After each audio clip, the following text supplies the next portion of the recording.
Dr. No by Ian Fleming. Chapter 1. Murder in Jamaica. It was 6:15 on a peaceful afternoon in February. The sun was sinking low in the sky over Kingston, the capital city of the beautiful island of Jamaica. It had been a hot day, but the air was cooler now. Insects and frogs had started to call and sing.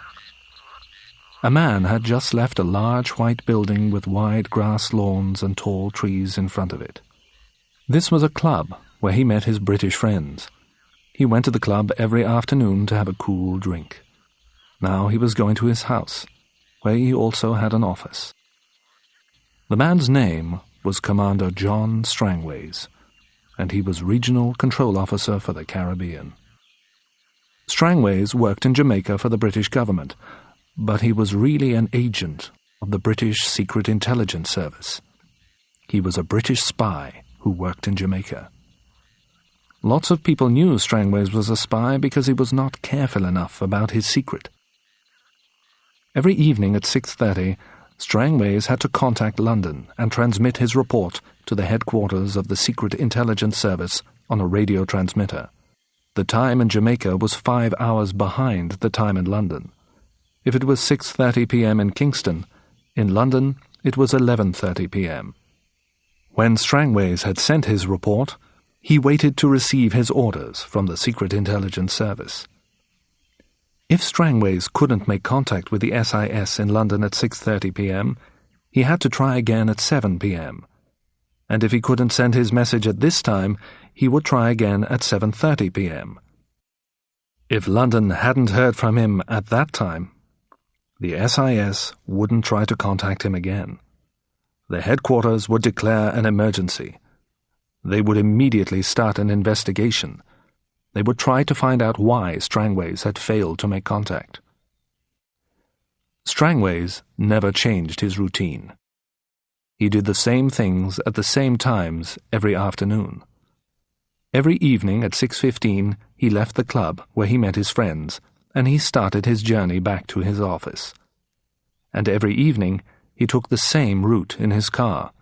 He drove along the same streets. Every evening at 6:25, John Strangways met his assistant, Mary Trueblood, at the office. By 6:25, Miss Trueblood had always prepared the radio transmitter so that it was ready for Strangways to send his report to London immediately. On this February evening, 3 large men had been waiting for Strangways on the street near the club. As soon as Strangways came onto the empty, silent street, they started to walk towards him.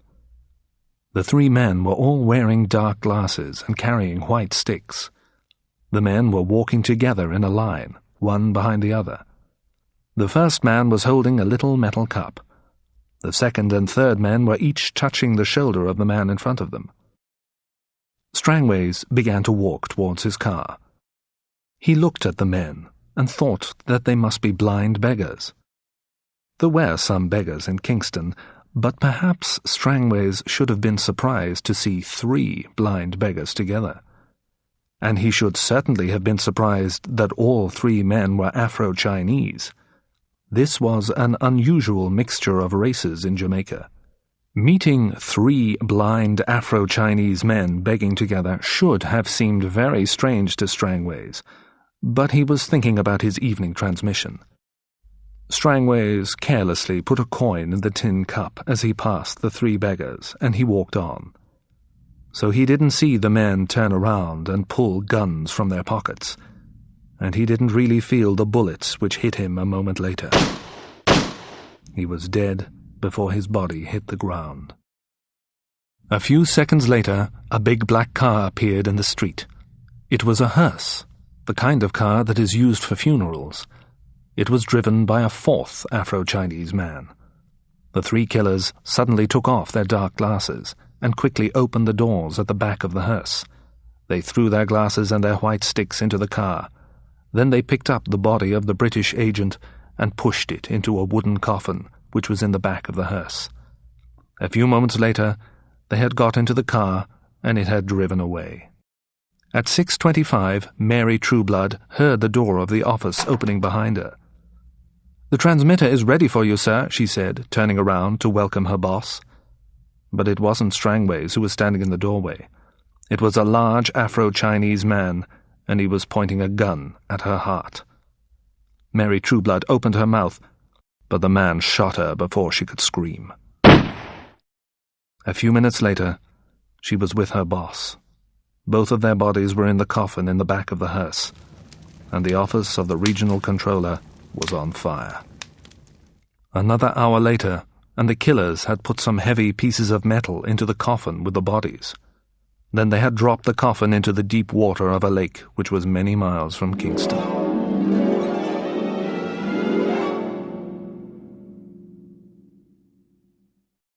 Chapter 2. Bond's Mission. The secretary, Miss Moneypenny, looked up and said, "You can go in now, Commander. M's ready to see you." Commander James Bond, an agent of the British Secret Intelligence Service, walked into the office of the head of the Secret Service. Bond was a tall, strong, handsome man with black hair. He greeted his boss and sat down. M, no one at headquarters ever called him anything else, was sitting at his desk reading some papers. The old man glanced up at Bond. "How are you, 007?" he asked. M knew James Bond very well. The commander was one of his best agents. But in this office, Bond was only ever called by his work name. Only the very best SIS agents had work names which began with 00. An agent whose work name began with 2 zeros was always sent on the most difficult and dangerous missions, and sometimes he was ordered to kill enemies of his country. He also had permission to kill people if they attacked him. James Bond, Agent 007, had a license to kill. Bond looked at M, but he didn't reply immediately to M's question. The agent's cool, blue-gray eyes didn't show his feelings, so his boss spoke again. "Are you well now, 007? Are you ready to start work again soon? I've a special mission for you. You're going to Jamaica. I want you to investigate a case there." Several months earlier, in Paris, Bond had been injured in a fight with a Russian agent. The woman had been an important member of SMERSH.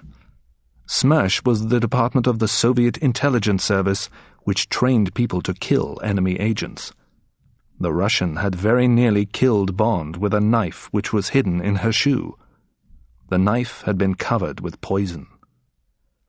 Bond had made a mistake on that mission. He hadn't guessed how the woman would fight, or what weapons she had hidden. He'd almost died, and it was his own fault. Bond knew that, and M knew it too. Bond had been in hospital after the fight. The poison had made him very ill. He'd been away from work for many weeks, but now he wanted to get back to his job, and he was pleased that M wanted him for a special mission. He'd been worried that M no longer trusted him because the mission against the Russian woman had gone so wrong. He wanted very much to be trusted again. If M thought that Bond had lost his nerve, Bond's job as a special agent was finished. He would lose his 00 work name. M would take away his license to kill. "Tell me about the Jamaican mission, sir," Bond said. "Well, it'll be an easy investigation," M said, "but I have to send someone to Kingston to check the facts. I want you to confirm what I suspect. You'll be able to find the answers and close the case in a day or two, I'm sure. Then you can spend some time on the beach. You still need to rest, 007, and you need to get back your confidence. This easy mission will help you. It'll build your confidence again." Bond was angry. M didn't want to say that Bond had lost his nerve, so he spoke about building his confidence. But Bond knew what his boss really meant. It was clear that M didn't trust him again. Not yet. But Bond wanted M to trust him again, so he hid his anger. "What has happened in Jamaica, sir?" he asked quietly. John Strangways, our regional control officer for the Caribbean, has disappeared, M replied. His assistant has also disappeared. One day, 3 weeks ago, Commander Strangways didn't make his evening transmission. The next day, we heard some strange news. Strangways' office had been set on fire, and everything in it had been destroyed. No bodies were found in the burnt building. Nobody has seen Strangways or his assistant, Miss Trueblood, since the fire. The acting governor of Jamaica thinks that Strangways was in love with the girl, and that he ran away with her, M continued. He thinks that the two of them stole some money which belonged to the British government. Then they set fire to the office to cover their tracks. I agree with the acting governor, 007, M went on. Strangways and the girl haven't left Jamaica using their own names, we know that.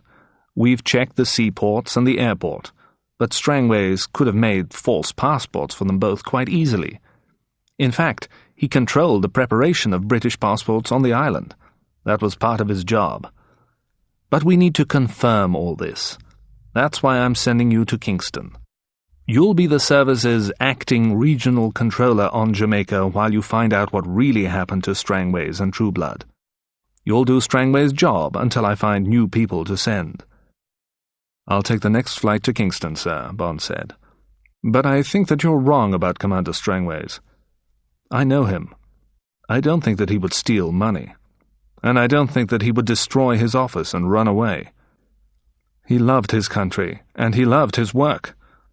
I don't know Miss Trueblood. I agree that it's quite possible that Strangways had fallen in love with her. He does fall in love rather easily. But if he wanted to leave Jamaica and live with Miss Trueblood, he would have resigned from his job. I'm sure about this. He wouldn't set fire to his office and run away. Love can make people behave very strangely, 007, M replied. But I want you to find out the truth. Is there anything else that you want to know? Well, I'd like to know about the last case that Strangways was working on before he disappeared, Bond said. There might be a connection. M picked up a brown file from his desk. There was a little problem about a place called Crab Key, he told Bond. It's a small island between Jamaica and Cuba. There are some rare birds there. 6 weeks ago there was a complaint that some of these birds had been killed. I thought that the complaint was nonsense, but I asked Strangways to investigate. All the details are in here. He gave Bond the file. Take it away and read it.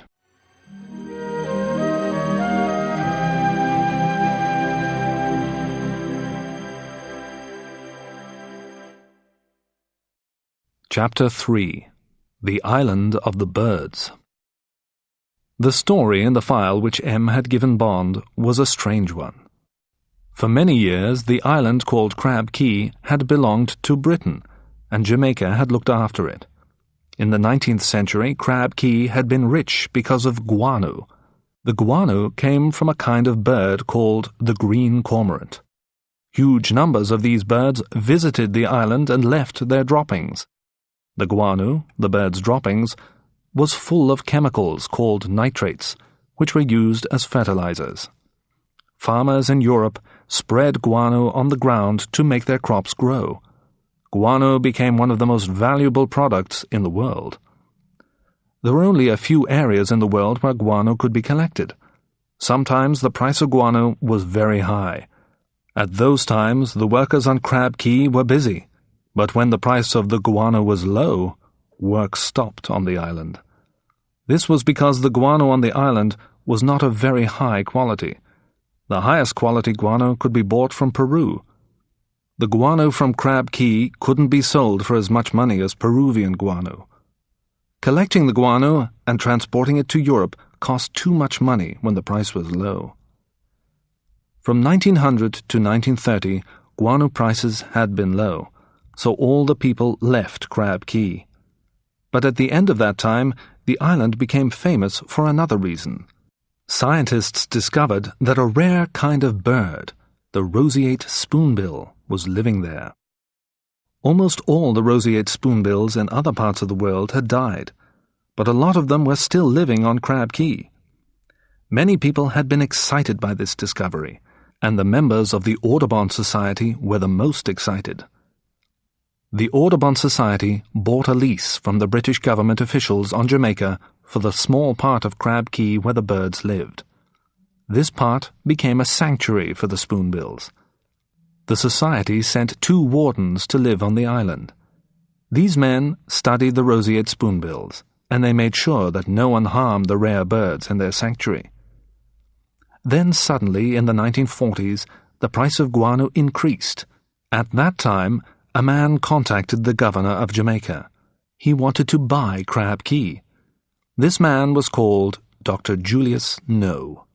Bond learned from the file that one of Dr. No's parents was German and the other was Chinese. Dr. No offered a lot of money for the island. He also said that the Audubon Society could keep their lease on the small area where the spoonbills lived. The governor of Jamaica talked to the government officials in London, and they decided to accept Dr. No's offer. Since 1942, the island of Crab Key had been owned by Dr. No. Dr. No had moved many workers to the island, and for some years the price of guano was high. But at the beginning of the 1950s, the price fell again. Dr. No had kept his workers on the island, but nobody could understand why. He couldn't be making any money from the guano now. Then Bond read about what had happened in December of the previous year. One of the wardens from the Spoonbill Sanctuary on Crab Key had arrived on the north coast of Jamaica in a canoe. The man had been badly injured in a fire. Most of his body had been terribly burned, and he died a few days later. But before he died, the warden told a very strange story. He said that one evening a huge dragon had attacked his camp in the sanctuary. The dragon had breathed fire. It had burnt the camp with flames which came from its mouth. The dragon had burned him and killed the other warden. After that, it had gone into the sanctuary, and it had started to attack the spoonbills. Most of the birds had been killed, and many had flown away in fear. The story about a fire-breathing dragon was hard to believe, of course. The police in Jamaica thought that the warden's injuries had made him mad. But the Audubon Society sent 2 more people from the United States to investigate what had really happened. Unfortunately, their plane crashed as it tried to land on Crab Key, and both men were killed. Later, Dr. No told the society that the plane had been flying too fast as it tried to land. Soon after the plane accident, an American ship was sailing near Crab Key. The captain of the ship had contacted the Audubon Society. He reported that he hadn't seen any roseate spoonbills living on the island. The Audubon Society had complained about this to the American government. Government officials in America had informed the British government. Officials in London had passed the facts on to the Secret Intelligence Service. They asked SIS to investigate the island discreetly. They didn't want to make any problems for the officials in Jamaica. But there was a difficulty. The island no longer belonged to Britain. Dr. No owned it. And he didn't like anyone except his own workers going there. He didn't want anyone else to visit Crab Key. But something had to be done about the complaints, so M had made a decision. He'd told John Strangways to investigate Crab Key. It was the case that Strangways had been working on when he and his assistant had disappeared. Bond read the notes in the file carefully. He was worried. He went to speak to his boss the next day. "I've read the file, sir, and I believe that Commander Strangways and Miss Trueblood have been killed," he told M. 6 people have died recently because they visited or tried to visit Crab Key. Something bad is happening there. "I'm sure that you'll find out the truth, 007, M replied. "But be discreet, and enjoy your holiday in the sun. After that, you can get back to some real work."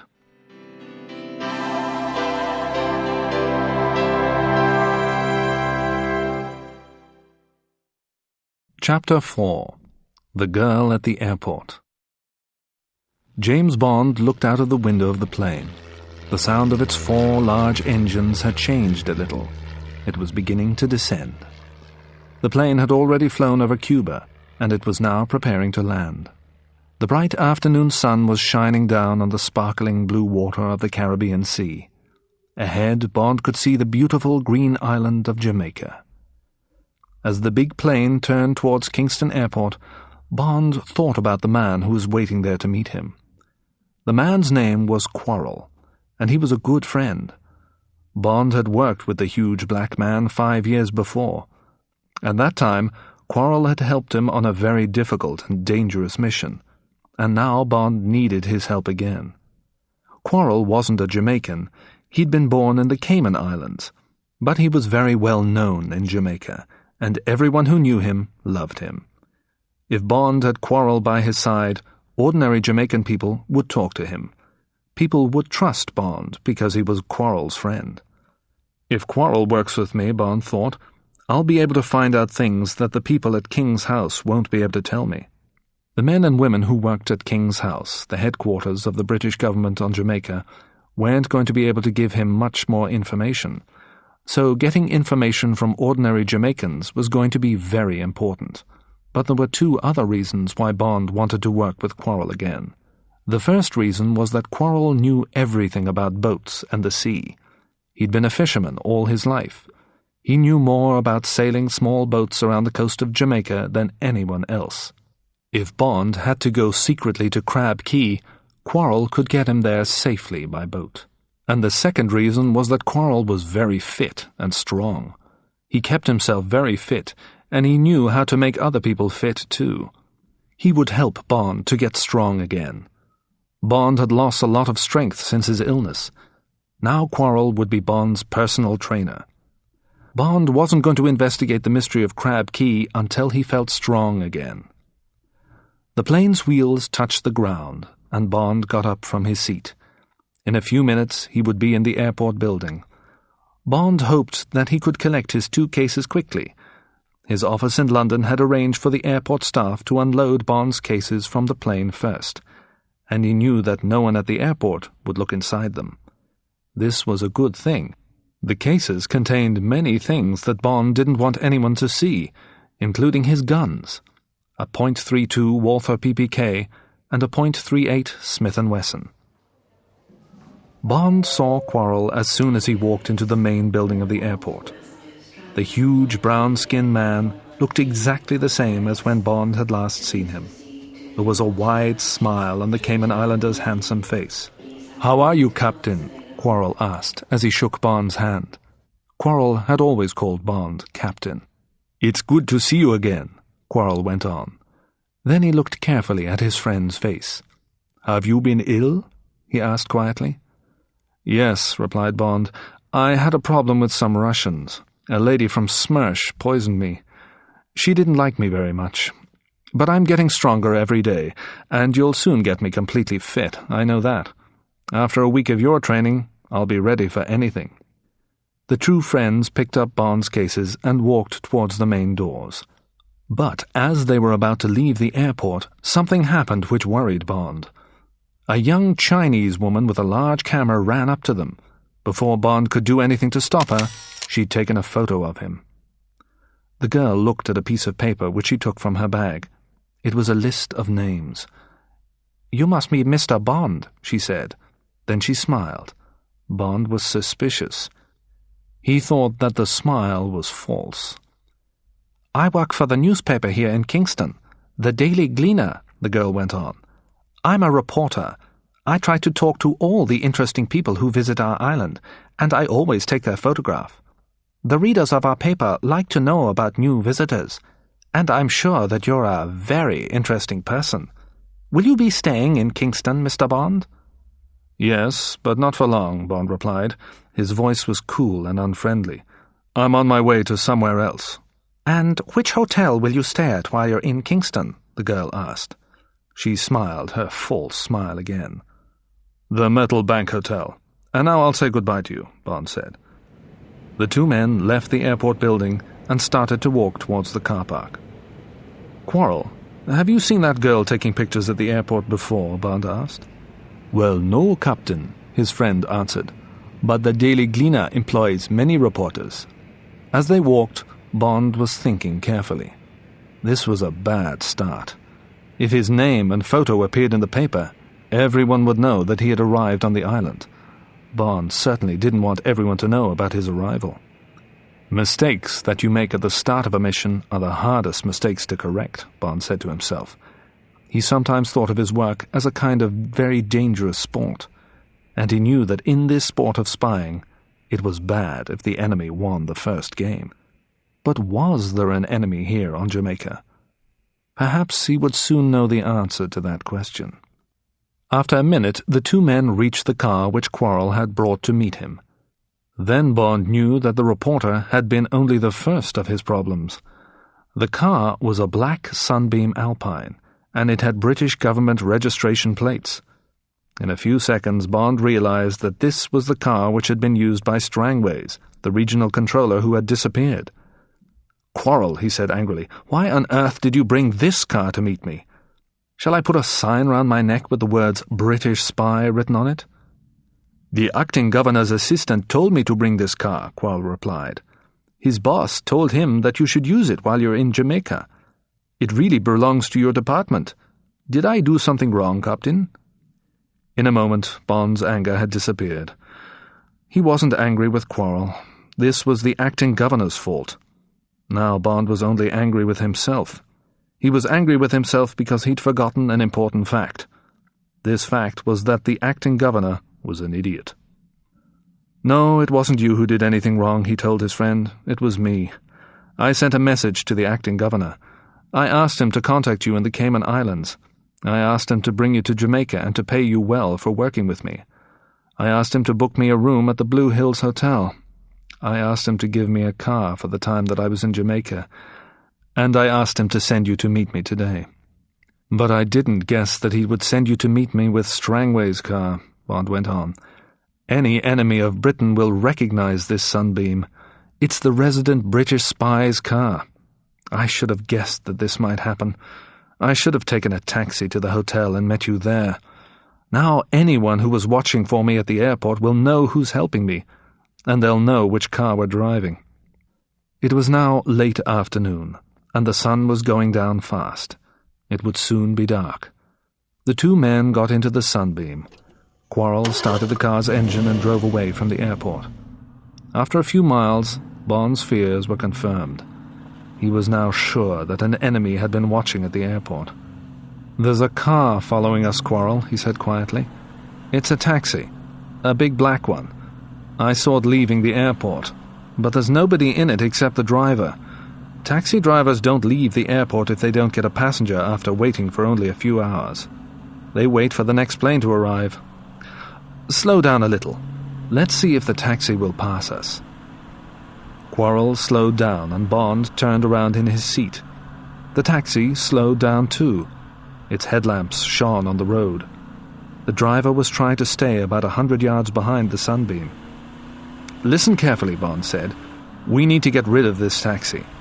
A mile ahead of us, this road divides at a junction. The road on the left goes to Kingston, and the road on the right goes to Morant. Isn't that right?" "Yes, Captain, that's right," Quarrel agreed. "The taxi driver thinks that we're going to Kingston," Bond said. "The girl with the camera must have given him that information, or perhaps someone else had already told him.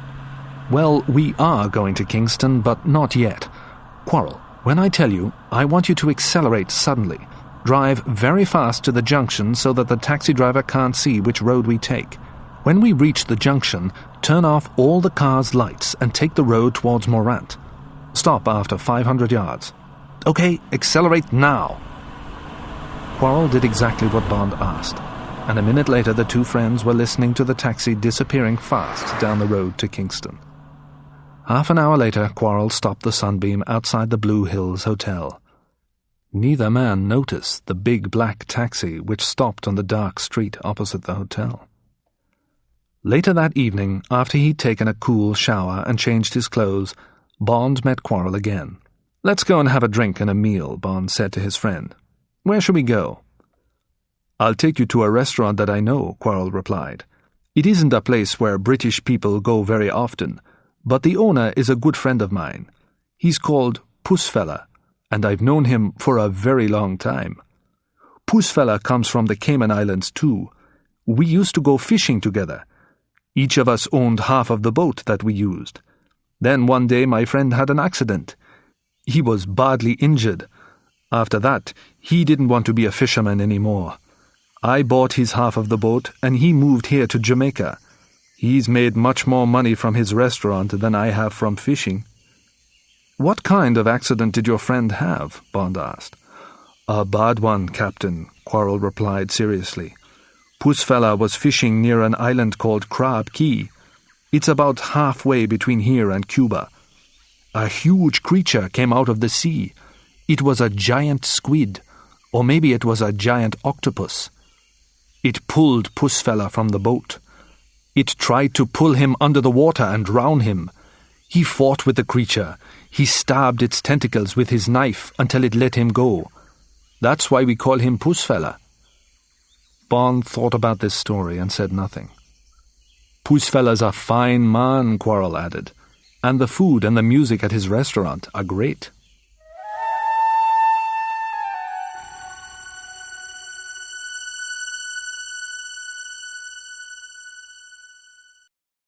Chapter 5. Threats and Dangers. Bond had to agree with his friend. Pussfella was a fine man, and the food and music at his restaurant were great.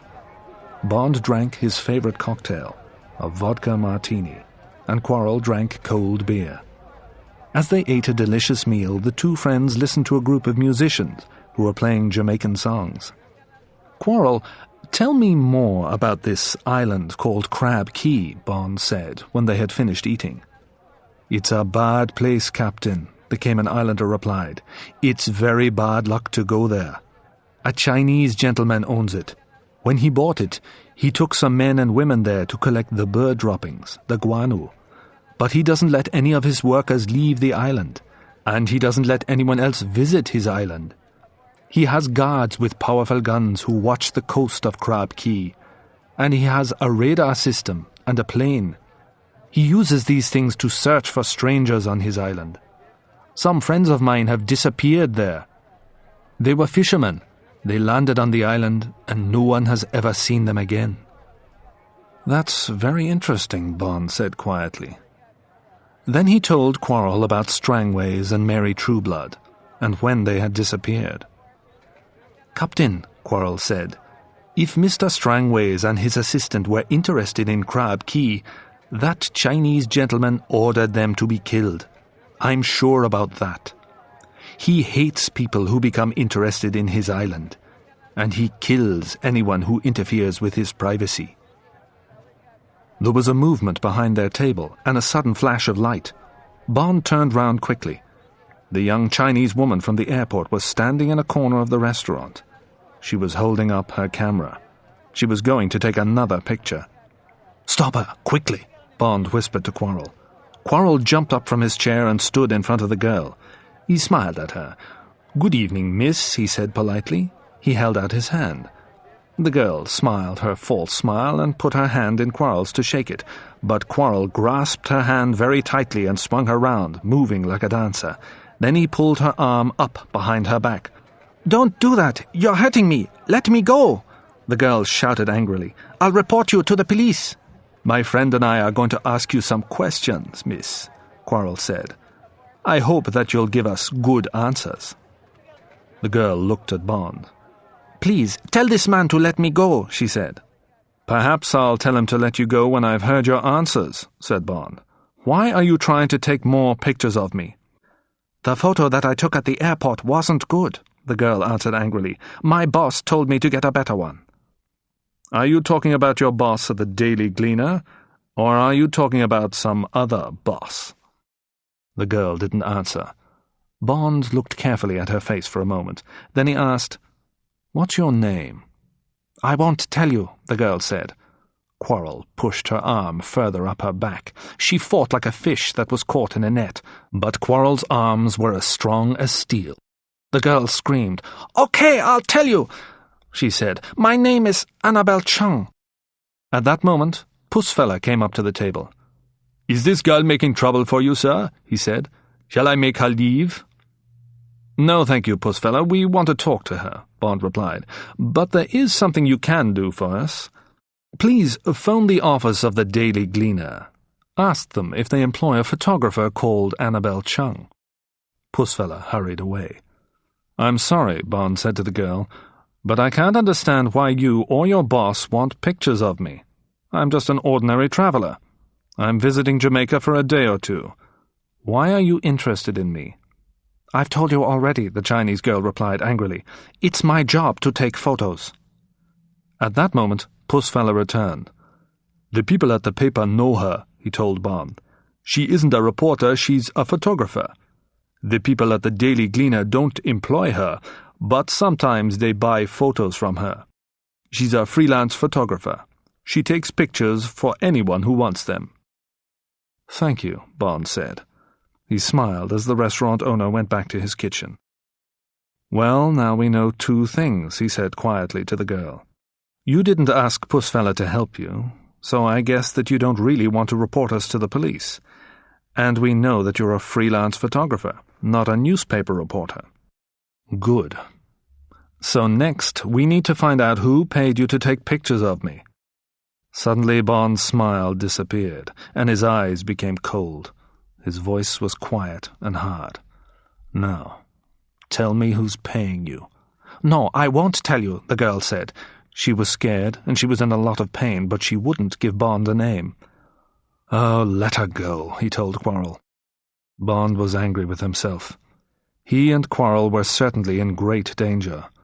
Bond hated hurting women, but he'd decided that it was necessary tonight. However, he hadn't got what he wanted. Quarrel had nearly broken the girl's arm, but she was terrified of her boss. She'd preferred this pain to the pain that she would have if she'd told Bond her boss's name. The girl grabbed her camera and walked to the door. "He'll kill you for this," she shouted as she left the restaurant. "Well, that was a threat," Bond said to Quarrel, "and I'm sure that he will try to kill us. But we still don't know who he is. We can't do anything about that tonight, though. I need some sleep now. I'm going back to the hotel. Thank you for a very interesting evening, Quarrel. I'll see you in the morning."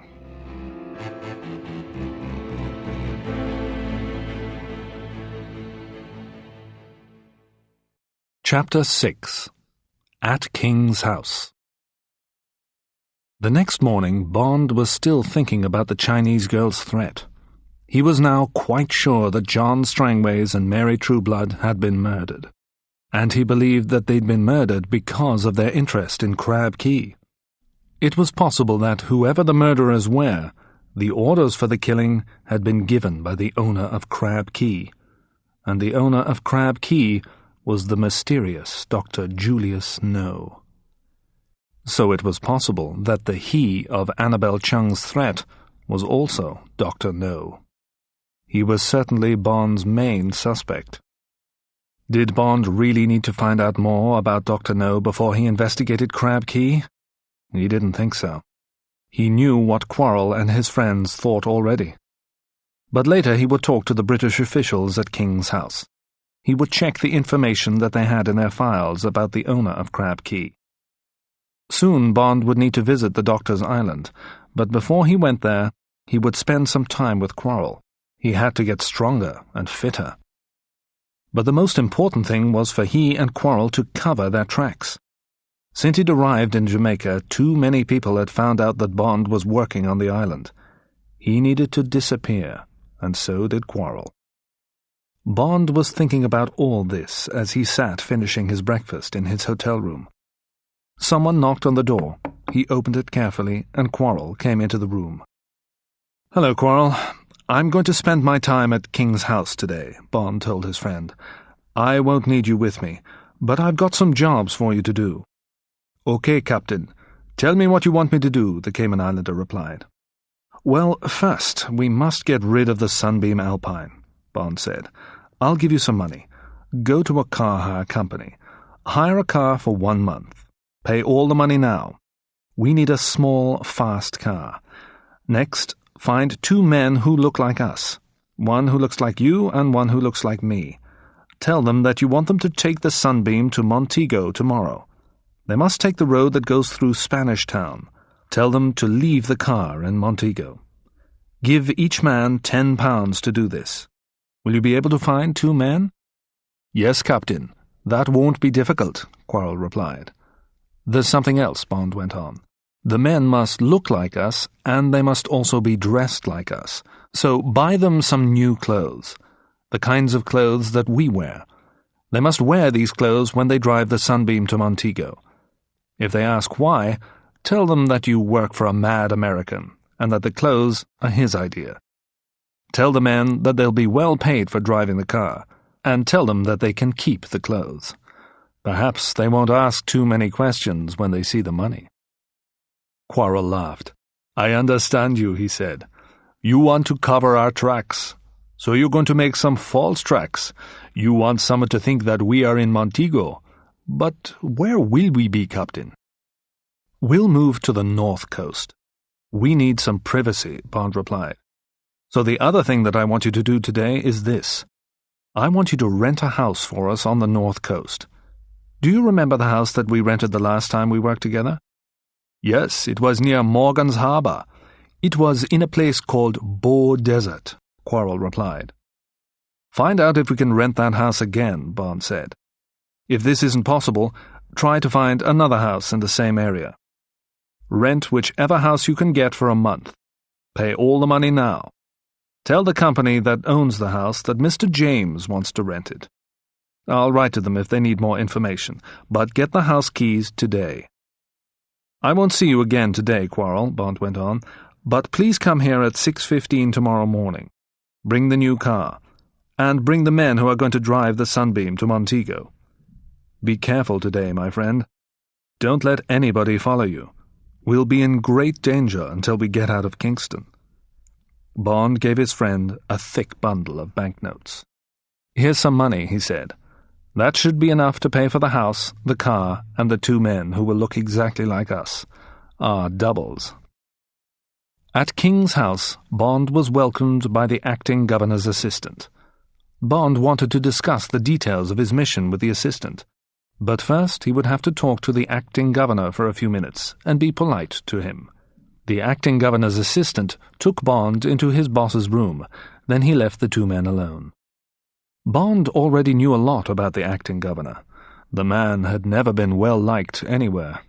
He was going to retire from government work soon, and this would be his last job. He would be working on Jamaica for only a few months more, and his only wish during this time was to avoid any trouble. Bond thought that the man was an idiot. The decision to give Strangway's Sunbeam to Bond had confirmed it, and after a few minutes' conversation with the man, Bond learned more about him. The acting governor disliked all members of the Secret Intelligence Service. He wasn't interested in what had happened to Strangways and Miss Trueblood, and he certainly didn't want James Bond, an acting regional controller from the SIS on the island. "Mr. Bond, that file is closed," the acting governor said coldly. "You must not start another investigation. Strangways and the girl have run away together. They've taken government money with them. I don't want to hear any more about it, and I don't want you making trouble on this island. That's my decision. Is there anything else that you need to do here, now that you've come?" For a moment, Bond looked at the big, red-faced man without speaking. "Yes, sir," he replied at last. "I'll report your ideas about Miss Trueblood and Commander Strangways to London. But while I'm here, I have to investigate something that has been happening on Crab Key. It's something about birds. The British government has asked me to do this." Suddenly, the acting governor became more friendly, and Bond knew why. Crab Key didn't belong to Britain any longer. It was owned by Dr. Julius No. If Bond caused any trouble there, it wouldn't be the acting governor's problem. He was only going to be on Jamaica for a few months more. "That's a good idea, Bond," he said. "Birds are very important. You must talk to the colonial secretary. He might have some information about Crab Key." The acting governor spoke a few words into a phone. A moment later, his assistant came back into the room. "Take Mr. Bond to see Mr. Pleydell-Smith," said the acting governor. An hour later, Bond was finishing his lunch. He was in a restaurant with Mr. Pleydell-Smith, the colonial secretary.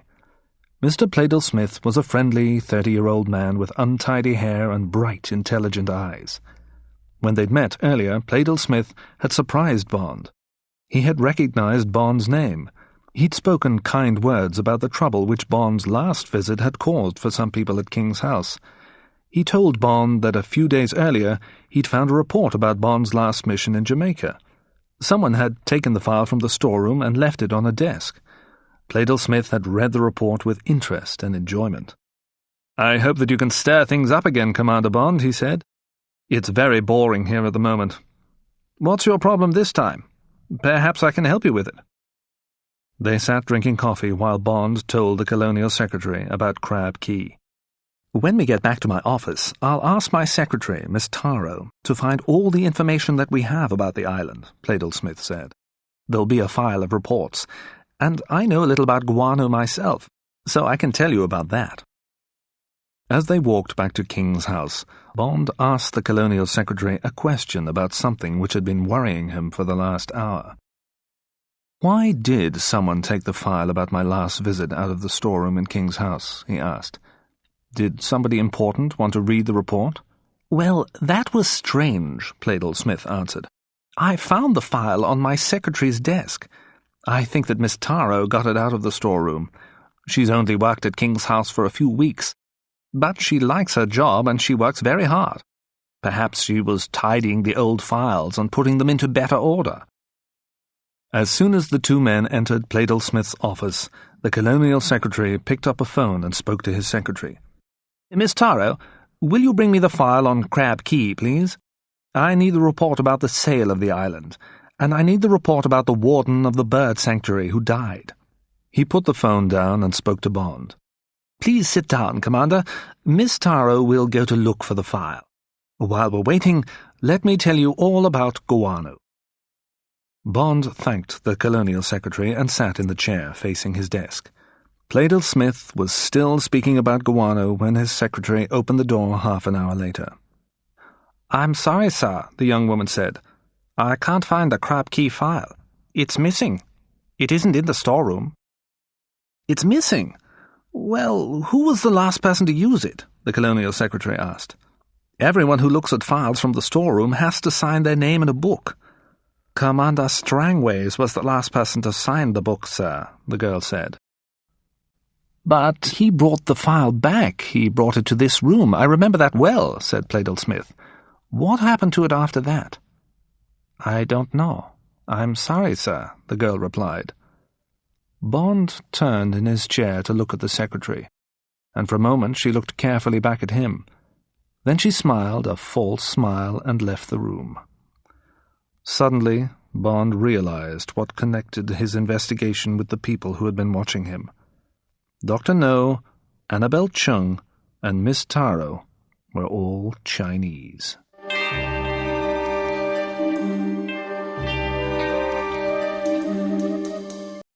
Chapter 7. The Gift. After he left Pleydell-Smith's office, Bond worked for an hour in the library at King's House. He found a good map of Crab Key, and he made notes about the geography of the island. He also made a drawing of the map.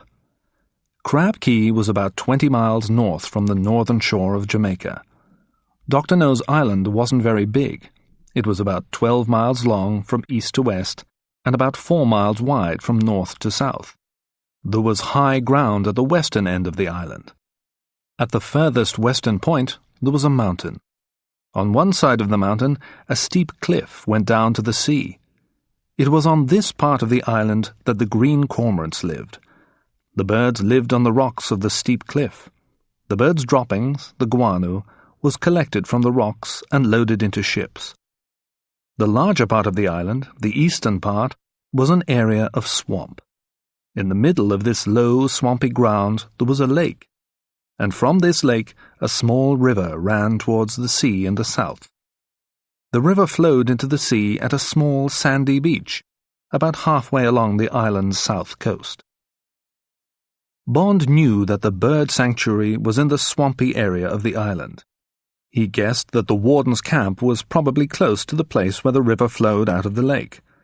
The wardens could drink the water from the lake, Also, the river was an easy route to the sea. The warden's camp was not shown on the map in King's House Library, but that was because the map was old. It had been made many years before the roseate spoonbills were found on the island. By 4 o'clock, Bond had done everything that he could do at King's House. He felt tired. He decided to return to the Blue Hills Hotel and rest for a while. As Bond entered the hotel, a member of the staff called out to him. "Mr. Bond?" "Mr. Quarrel phoned earlier this afternoon," the young woman said. "He gave me a message for you. He said, 'I've arranged everything. Also, a messenger brought a gift for you. It's a basket of fruit. The messenger took it up to your room.'" "That's strange. Who sent this gift?" Bond asked. "The messenger said that it was from the acting governor's assistant at King's House," the young woman replied. Bond went to his room and very, very quietly unlocked the door. Then he took out the Walther PPK. With the gun in his hand, he suddenly kicked the door open. There was no one in the room, so he entered carefully. He checked all the cupboards in the bedroom, then he checked the bathroom.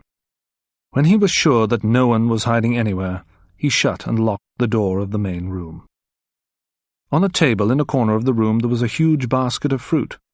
Oranges, grapefruit, bananas, apples, peaches. On top of the fruit there was a white card with a message which said, "A gift from the acting governor." Bond knew that the acting governor disliked him. Why on earth would the man send him fruit? Bond was very suspicious. He put his ear next to the basket and listened very carefully. There were no strained sounds. Next, he quickly pushed the basket off the table and jumped backwards. The fruit fell onto the floor. There was nothing else in the basket.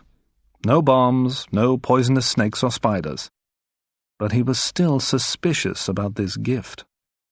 Bond picked up one of the peaches. It was very ripe. Soon it would be too ripe. Anyone who wanted to eat the fruit would eat this peach first. Bond put the peach on the table. Then he took a small magnifying glass from one of his cases. As he unlocked the case, he noticed something. Someone had tried to open the case while he'd been out that day. They hadn't opened the case because it was very strong, and it had special locks. It had been made by an SIS engineer, but someone had tried to open it, and that made Bond more suspicious than ever. He looked through the magnifying glass and checked the peach very carefully. He found a tiny brown hole in the skin of the fruit. Had someone put something into the peach? Was someone trying to poison him? "Well, this is a war then," Bond said to himself. "Dr. No has decided to start a war with the SIS. It's time for me to stir things up for that gentleman." Bond checked all the other fruits. They all had tiny holes in them. Somebody wasn't sure if Bond liked peaches. Bond picked up the phone by his bed and he called King's House. He asked to speak to the Colonial Secretary. "You said that you wanted to help me," Bond said to Pleydell Smith when he answered the call. "Well, there is something that you can do for me. I've received a gift. It's a basket of fruit. It's here in my hotel room. I want you to find a scientist who can make some tests on it. I want someone to find out if there's poison in the fruit. Please, can you send a messenger to collect it now? I won't be here tomorrow." Bond listened for a moment to the other man's reply. Then he spoke again. "I'll be at Bow Desert, near Morgan's Harbor, for the next week or two," he said. "Will you send the scientist's report to me there, please? Please, don't tell anybody else about the report, and please don't tell anybody where I've gone. You wanted me to stir things up again, and I'm going to do that soon. But the acting governor won't like it. So don't tell him what I'm doing, and please, don't tell your secretary, Miss Taro, about this. This is most important. I'll explain the reason when I see you again. Goodbye." When he finished his call, Bond started thinking. Should he contact London? Perhaps he should tell his boss that everything had changed and that he needed some help from London. There were some dangerous people doing some bad things on Jamaica. Bond could ask M to declare an emergency and to send more agents. He could tell M that Dr. No had tried to kill him with poisoned fruit. But was that a good idea? He didn't know yet if the fruit was poisoned, and he wasn't sure that Dr. No had sent it. M might think, "What's this nonsense about poisoned peaches? 007 has completely lost his nerve, and now he's become crazy. He must come home." After a few minutes, Bond decided not to contact London, but he was taking a risk. If something did go wrong now and he hadn't sent a warning to M, Bond would be in trouble. He might lose his job, or he might die. Well, he told himself, I must make sure that nothing goes wrong.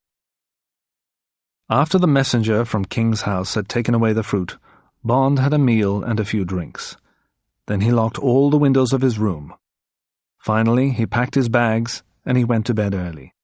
He had to be ready to leave the hotel soon after 6 o'clock the next morning. The night was hot, so he covered himself with only a sheet. In the middle of the night, James Bond woke up suddenly. What had woken him? He listened carefully. There was no sound. The room was very dark, so he could see nothing but the numbers on his luminous watch. The time was 3 a.m. Then Bond felt a movement on his right foot. Something was starting to move slowly up his leg. Was it a snake? Was it an insect? If it was some kind of insect, it was a big one. Bond thought it must be about 6 inches long. And he could feel its feet lightly touching his skin as it moved. How many feet did this creature have? 100? Suddenly Bond knew what was crawling over his body. It was a centipede. As he realized this, the hair on his head stood up straight and he went cold with fear. He knew that some centipedes in the Caribbean were very, very dangerous. If this creature bit him and its poison went into his body, Bond would probably die. Now the centipede had reached his knee. Bond knew that there was only one thing that he could do. He had to remain completely still. If he moved, the creature would bite him. But it was difficult to remain still while the centipede moved up his body. The next 5 minutes passed very slowly for Bond. They seemed more like 5 hours. The centipede walked across Bond's stomach and onto his chest. Bond started to sweat. Drops of water started to come out of his skin. The creature stopped for a while over Bond's heart. If it bites me there, he told himself, I'll certainly die. But the centipede moved on slowly, and it reached Bond's shoulder. Bond tried to hold his body absolutely still, but the muscles of his stomach, arms, and legs started to tremble. He must not move. He felt the centipede crawl up his neck, onto his chin, and over the corner of his mouth. Then it moved along his nose. He closed his eyes. A moment later, the creature was moving over his left eye. Bond felt ill with disgust and fear. The centipede stopped for a while on his head. What if the creature got caught in his hair? Bond realized that it was drinking his sweat. Then it slowly crawled off his head onto his pillow. A moment later, Bond jumped up from the bed, switched on the light, and grabbed one of his shoes. He watched while the huge brown centipede crawled down the side of the bed and onto the floor. Then he crashed the shoe down onto the insect as hard as he could. The centipede's body burst open, and yellow liquid came out of it. Bond ran to the bathroom and vomited.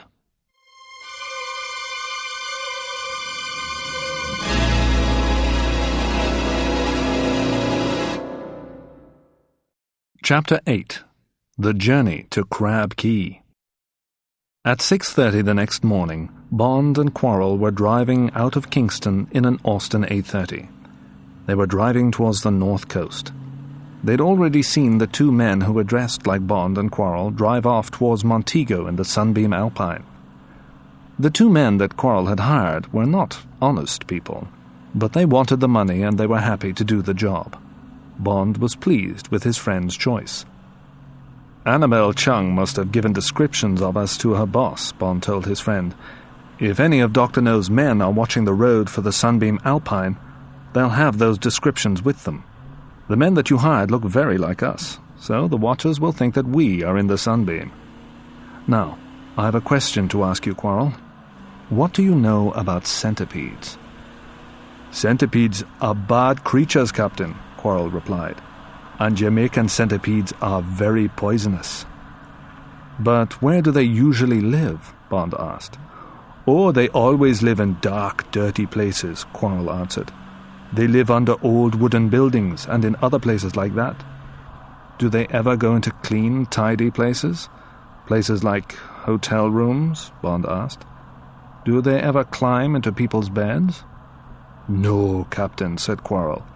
He looked at Bond carefully. Bond didn't say any more about centipedes. He didn't want to worry his friend. He asked Quarrel about the best way to get to Morgan's Harbour. But later, Bond thought again about what Quarrel had said. "If I found a centipede in my hotel room, then someone put it there," he told himself. "Someone's certainly trying to kill me." He decided not to tell his friend about the fruit. The house at Bow Desert was exactly what Bond wanted. It was a small, white wooden house beside the sea. On 3 sides of the house there were fields. There were no other houses close to it. Bond and Quarrel would have privacy there. After they arrived, they ate supper. Then Quarrel asked Bond what his plans were. "Well, first I need to get completely fit," Bond replied. "For the first week, that's all that I'm going to think about. You'll be my personal trainer. We'll work on my fitness every day. Please think of a training routine for me. Then when I'm really strong again, we need to visit Crab Key. But I don't want Dr. No to find out about our visit. We'll go in a small boat, perhaps a canoe." "Captain, you must be crazy," Quarrel said. "Crab Key is a very dangerous place. I've heard stories about it. Very bad things happen there." "It'll be okay, Quarrel," said Bond, smiling. "I don't want to go near the places where Dr. No and his workers live. I only want to visit the warden's camp at the bird sanctuary. I need to find out what happened there. And I do need your help." Quarrel was silent for a few moments. Then he spoke. "I'll help you, Captain. You know that," he said quietly. "But there's one thing that I want to ask you. I have a family in the Cayman Islands. If I die, they'll be poor. Will you buy some life insurance for me? Then if anything bad happens, my family will have some money." "Yes, I'll do that for you," Bond answered. "We'll go to Port Maria in the morning. I'll arrange everything there. I'll insure your life for £5,000. "You're a good man, Captain," said Quarrel. "Where do you want to land on Crab Key?" "There's a sandy beach halfway along the south side of the island," Bond replied. "A small river flows into the sea there. I want to land at that beach, then move up the river. I think that the warden's camp was beside that river near a lake. No one must see us arrive. That's most important." "We'll go at night," said Quarrel. "We'll go in a canoe with a sail. We'll make the journey in about 1 week's time. The winds will be blowing in the best direction then. Also, there won't be much moonlight in 7 days' time. We'll be able to land without anyone seeing us. We'll need to take enough food for 3 days." "Okay," Bond replied. "Bring your knife. I'll bring a gun." The next morning the 2 men went into Port Maria, and Bond bought Quarrel some life insurance. And the morning after that, the fitness training began. Each day Bond and Quarrel got up at 7 a.m., and they swam a 1/4 of a mile in the sea. Then they had breakfast, rested in the sun for 1 hour, and ran a mile along the beach. Then they swam another 1/4 of a mile. At midday they ate lunch. After that they slept for an hour, rested in the sun for another hour, then swam a mile. After all this exercise they took hot baths, and then Quarrel massaged Bond's body. He rubbed oil into the parts of Bond's body which had lost their strength during his illness. Then the 2 men ate dinner. By 9 p.m. they were asleep. This training routine was hard work for Bond, but after a week he was feeling much stronger and fitter. During this week, 2 things happened which made Bond more suspicious about Dr. No. First, he read a report in the Daily Gleaner newspaper about a road accident. 2 men had been killed near Spanish Town on the road between Kingston and Montego. A truck had been traveling too fast. It had crashed into the Sunbeam Alpine that the men were in. The police wanted to talk to Mr. James Bond, who had borrowed the car from the acting governor. The other thing that happened was that a note arrived from Pleydell Smith. A scientist had checked the fruit which had been sent to Bond at the Blue Hills Hotel. Each fruit had contained a lot of powerful poison. Bond burned the newspaper, and he didn't tell Quarrel about the note. Quarrel was already worried about the mission to Crab Key. Bond didn't want to worry him more. At the end of the training week, Quarrel hired a canoe from a man in Port Maria. The canoe was a simple kind of boat which was made from half of a tree. It had a small sail as well as 2 heavy wooden paddles. For 3 days, Bond and Quarrel practiced sailing and paddling the canoe along the northern coast of Jamaica. "It's a good canoe," Quarrel said. "It'll get us to Crab Key easily. We'll be able to use the sail for the first 7 or 8 hours of the journey. After that, we'll take down the sail and only use the paddles. If we don't use the sail near the island, Dr. No may not see us on his radar." At last, the evening came when Bond and Quarrel were going to start their dangerous mission. Bond was excited. He put on a pair of black jeans and a dark blue shirt. It was good to get back to work. He had a good man to help him, and he knew that his enemy, Dr. Julius No, was a very bad person. Bond was licensed to kill, and now he had to kill Dr. No before Dr. No killed him. Bond checked both his guns. Which one should he take on this mission? The Walther PPK or the Smith & Wesson? He decided to take the Smith & Wesson. It could shoot further than the Walther PPK. The night was very dark. There was no moon in the black sky, only sparkling stars. At about 8:30, Bond and Quarrel put their backpacks into the canoe. The packs contained enough food for 3 days. Then they pushed the canoe out into the sea and picked up the paddles. Nobody saw the 2 men leave. For 15 minutes, Bond used his paddle to pull the canoe through the water. Quarrel was steering the boat with his own paddle. At the end of that time, Bond stopped paddling and the 2 men put up the sail. Soon the canoe was moving quickly through the water. All through the night, one of the men would have to steer the boat. He would have to look at the stars in the sky to find the right direction. And while one of them steered the boat, the other could sleep. They decided that first Quarrel would steer for 3 hours while Bond slept, then Quarrel would wake Bond, and Bond would steer while Quarrel slept. When they got near the island, both men would have to be awake. Bond was tired, and after a few minutes he fell asleep. He slept until midnight when Quarrel woke him. For the next 3.5 hours, Bond steered the canoe while his friend slept. Although the night was too dark to see anything around him, there were sounds for Bond to hear. Sometimes fish were swimming beside the boat. Bond could hear them jumping out of the water and falling back into it. And Bond knew that in the sea, deep below the boat, much bigger fish were swimming. Sharks, bonito, barracuda, perhaps even giant squids. Quarrel woke at 4 a.m. "We must be near the island now, Captain," he said. The 2 men took down the sail and they started to use the paddles to pull the boat through the water. Soon there was a narrow line of light in the sky to the east. And then, in the first light of the morning, they could see Crab Key ahead of them. They worked hard with the paddles as they got nearer and nearer to the land. They turned towards the east, and then they steered the canoe along the island's shore. Now there was enough light to see the little river and the sandy beach. "We must hurry," Bond said. "We need to hide the canoe before anybody sees it. We must hide the canoe, and we must cover our tracks." There were some bushes at the edge of the sandy beach. Bond and Quarrel pulled the heavy canoe into these bushes and covered it with leaves and branches. Then Quarrel cut some big leaves from a palm tree. He used these to sweep the sand. As he walked backwards towards the bushes, he brushed sand over their footprints. He covered their tracks. It was 5 o'clock now, and both men were tired. They hid in the bushes and lay down on the sand. In a few moments, they were asleep.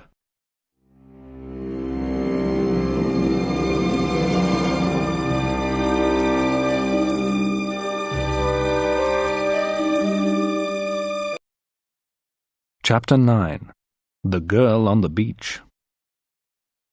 Bond woke suddenly. He looked at his watch. It was now 10 o'clock in the morning. Quarrel was no longer lying nearby. He must have woken earlier and started exploring, Bond thought. A moment later he heard someone moving through the water on the shore. Then the sound stopped. Bond looked through the bushes towards the sea. He was expecting to see his friend on the beach. But it wasn't Quarrel who was standing there. It was a young woman who was wearing a swimsuit. She had her back towards Bond, and she was looking at the sea. A green rubber diving mask was pushed onto the top of her head. She was holding a large bag made of a piece of fishing net. There were many large pink, white, and purple seashells in the bag. Around her waist, the girl had a wide leather belt with a knife in it.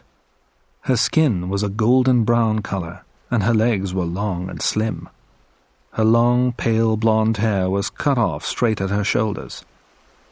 Bond looked at the girl's beautiful body for a moment longer. But this wasn't a good time to think about beautiful women. Bond was on a dangerous mission. This girl was going to be a problem for him. If she lives on the island, she's a danger to us, Bond thought. If she lives here, she either works for Dr. No, or she's his girlfriend. If she finds out that Quarrel and I are here, she'll tell Dr. No, and then he'll send his men to find us. But if she came to the island secretly like us, she'll still be a danger to us. If she's a secret visitor to Crab Key, perhaps she's been less careful than we were. Dr. No's radar might have told the guards about her already, and if Dr. No's guards come to look for her, they might find us too. I need to talk to her. Before he moved, Bond looked more carefully along the beach. A small canoe had been pulled up onto the sand. The girl must have come to the island in the canoe, so she didn't work for Dr. No. Tracks in the sand led from the canoe to where the girl was standing. There was only one set of tracks, so there was nobody else with her. Bond stood up and walked quietly out of the bushes onto the beach. "Good morning," he said. "Who are you?" As the girl turned round quickly, she pulled the long knife from her belt. Her face was as beautiful as her body. "If you try to touch me, I'll kill you," the girl said angrily. "Please don't do anything silly. I don't want to hurt you," Bond said. "Have you got some more clothes in your canoe?" The girl nodded her head. "Good. Please put them on," Bond said politely. "I need to talk to you." The girl walked towards her canoe, picked up a white shirt and a brown skirt and put them on. Then she turned back towards Bond and smiled at him. She had very beautiful blue eyes. "I'm sorry that I was rude to you," she said. "It's okay. Forget about that," Bond replied. "Now, tell me about yourself, please. What's your name? How did you get here? Where have you come from? What are you doing here?" "What a lot of questions," the girl said. "Well, my name is Honey Ryder. I'm Jamaican. I came here in the canoe that you can see. I came here from Morgan's Harbour. I often come here at night. I collect seashells from the sea around this island. I dive deep into the water to find them." Bond was surprised. It was a long and difficult journey from Morgan's Harbour to Crab Key. If the girl often came to the island alone, she must be a very good sailor. "Why do you collect seashells, honey?" asked Bond. "It's a long way to come just for some shells." "Collecting shells is my job," the girl replied. "There are some very valuable shells in the sea near this island." She pointed at the shells in her net bag. "These shells are very rare and unusual," she went on. "Some people will pay a lot of money for unusual shells. I sell the shells that I find to a man in Kingston. He sells them to a store in Miami, in the USA. "How do you know which shells to collect?" Bond asked. "Oh, I know all about the creatures that live in the sea and on the land in these islands," the girl told him. "I've been interested in them since I was very young. I wanted to get a job studying the small animals that live in the sea and on the shore near the sea. But you need to study at a university before you can get a job like that. That wasn't possible for me. I didn't have enough money to go to a university. So now I collect and sell shells." "Now tell me about you," Honey said after a few moments' silence. "Who are you? What are you doing here?" "My name is Bond, James Bond. I'm British," Bond replied. I'm here because I'm interested in birds. There are some very rare birds here on this island. They're called roseate spoonbills. I want to study them. But the owner of this island, Dr. No, won't let anyone come here to see them. So I've come secretly with a friend. My friend is exploring the island at the moment, but he'll be back here soon. Oh, I know about the spoonbills, Honey said. There used to be lots of those birds on this island, but they've gone now. The Chinese man who lives here has a dragon. It hunts in the swamps. It kills things by breathing fire at them. I've seen it. It attacked the spoonbills. It killed some of them and the others left. There aren't any dragons here, Bond said. Dragons are not real animals. They only exist in stories. You must know that. You know all about the animals of these islands. I don't know what creature you saw, but it certainly can't have been a dragon. I'm not stupid, the girl replied angrily. Nobody has ever lived at the east end of this island. Perhaps a strange animal lives there which no one else has ever seen. There were two men who lived in this part of the island for a while, Honey continued. They had a camp near the place where the birds lived. I think that the dragon attacked them too. I haven't seen them for a long time. Bond thought about the words that the bird warden had spoken before he died. The man had talked about a fire-breathing dragon. The dragon, whatever it really was, sounded dangerous. But Honey didn't seem very worried about it. Perhaps she should be more worried. Listen to me, Honey, said Bond. Dr. No will be very angry if he finds out about your visits. It's very dangerous here. You should stop coming here. Oh, don't worry about me, Mr. Bond, said the girl. Please, call me James, said Bond quietly. Well, James, please don't worry about me, the girl said. I often come to this island. I need to earn money, and this is the only place where I can find the most valuable shells. Sometimes I've seen Dr. No's men searching the island, but they've never found me. I've always hidden from them quite easily. There was never any danger for me. Perhaps there wasn't any danger until now, Bond replied. There wasn't any danger because Dr. No's men weren't watching for secret visitors. But the doctor found out about my arrival in Jamaica. He knows that I'm interested in Crab Key, so now he's expecting a visit from me. His men will be watching this coast very carefully. He's already tried to kill me twice. He tried to kill you just because you're interested in those birds, said Honey. Yes, Bond replied, and he'll certainly try to kill me again if he finds me here. But he'll kill you too if he finds you here. Did you use your sail for the whole of your journey from Jamaica? Were you using your sail when your canoe approached the shore here? Oh, yes. I used the sail until I landed, the girl said. I always do that. Then Dr. No's radar must have shown him your arrival this morning, Bond said. I'm sure of that. We must get away from this beach soon. At that moment, Quarrel came out from the bushes. Hello, Quarrel, Bond called to him. Where have you been? I've been exploring, Captain, the Cayman Islander replied. I went as far as the headland at the west end of the beach. And who is this young lady? He asked. This is Honey Ryder, Bond said. She collects shells from the sea around the island. Honey, this is my friend Quarrel. Then Bond looked carefully at his friend. There's something worrying you, Quarrel. What's wrong? When I was at the headland, I saw a boat coming along from the west, Quarrel replied. It's coming along the coast quite fast, and it's coming towards this beach. Dr. No's guards must know that we're here, Captain. Okay, we must hide quickly, Bond said. Honey, you must stay with us for now. And we must hide your boat. We'll all hide until Dr. No's men have gone. Perhaps they'll decide that nobody's here. Perhaps they'll think that their radar isn't working properly. Bond and Quarrel pulled the girl's canoe into the bushes. They covered it with some branches. It wasn't as well hidden as their own boat, but there was no time to do more. Quarrel used palm leaves to sweep sand over Honey's footprints. Then they all walked into the thick bushes. Bond and the girl went first. Quarrel came last, walking backwards, sweeping away their tracks as they walked. As they all hid among the bushes, they heard the sound of a boat's engine.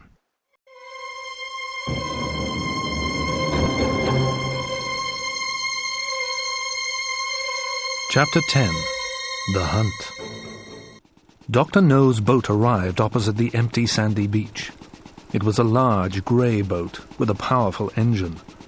Bond, Quarrel and Honey watched it from their hiding place in the thick bushes. As they watched, they heard the boat's engine stop. The boat stayed about 50 yards from the shore. For a few minutes, everything was completely quiet. There were 3 men in the boat. They were all Afro-Chinese. One man was standing at the boat's controls. One man was standing behind a powerful machine gun, which was fixed onto the deck of the boat. The third man was standing at the back of the boat. A loudhailer was hanging from a strap around this man's neck. He was looking along the beach through a pair of binoculars.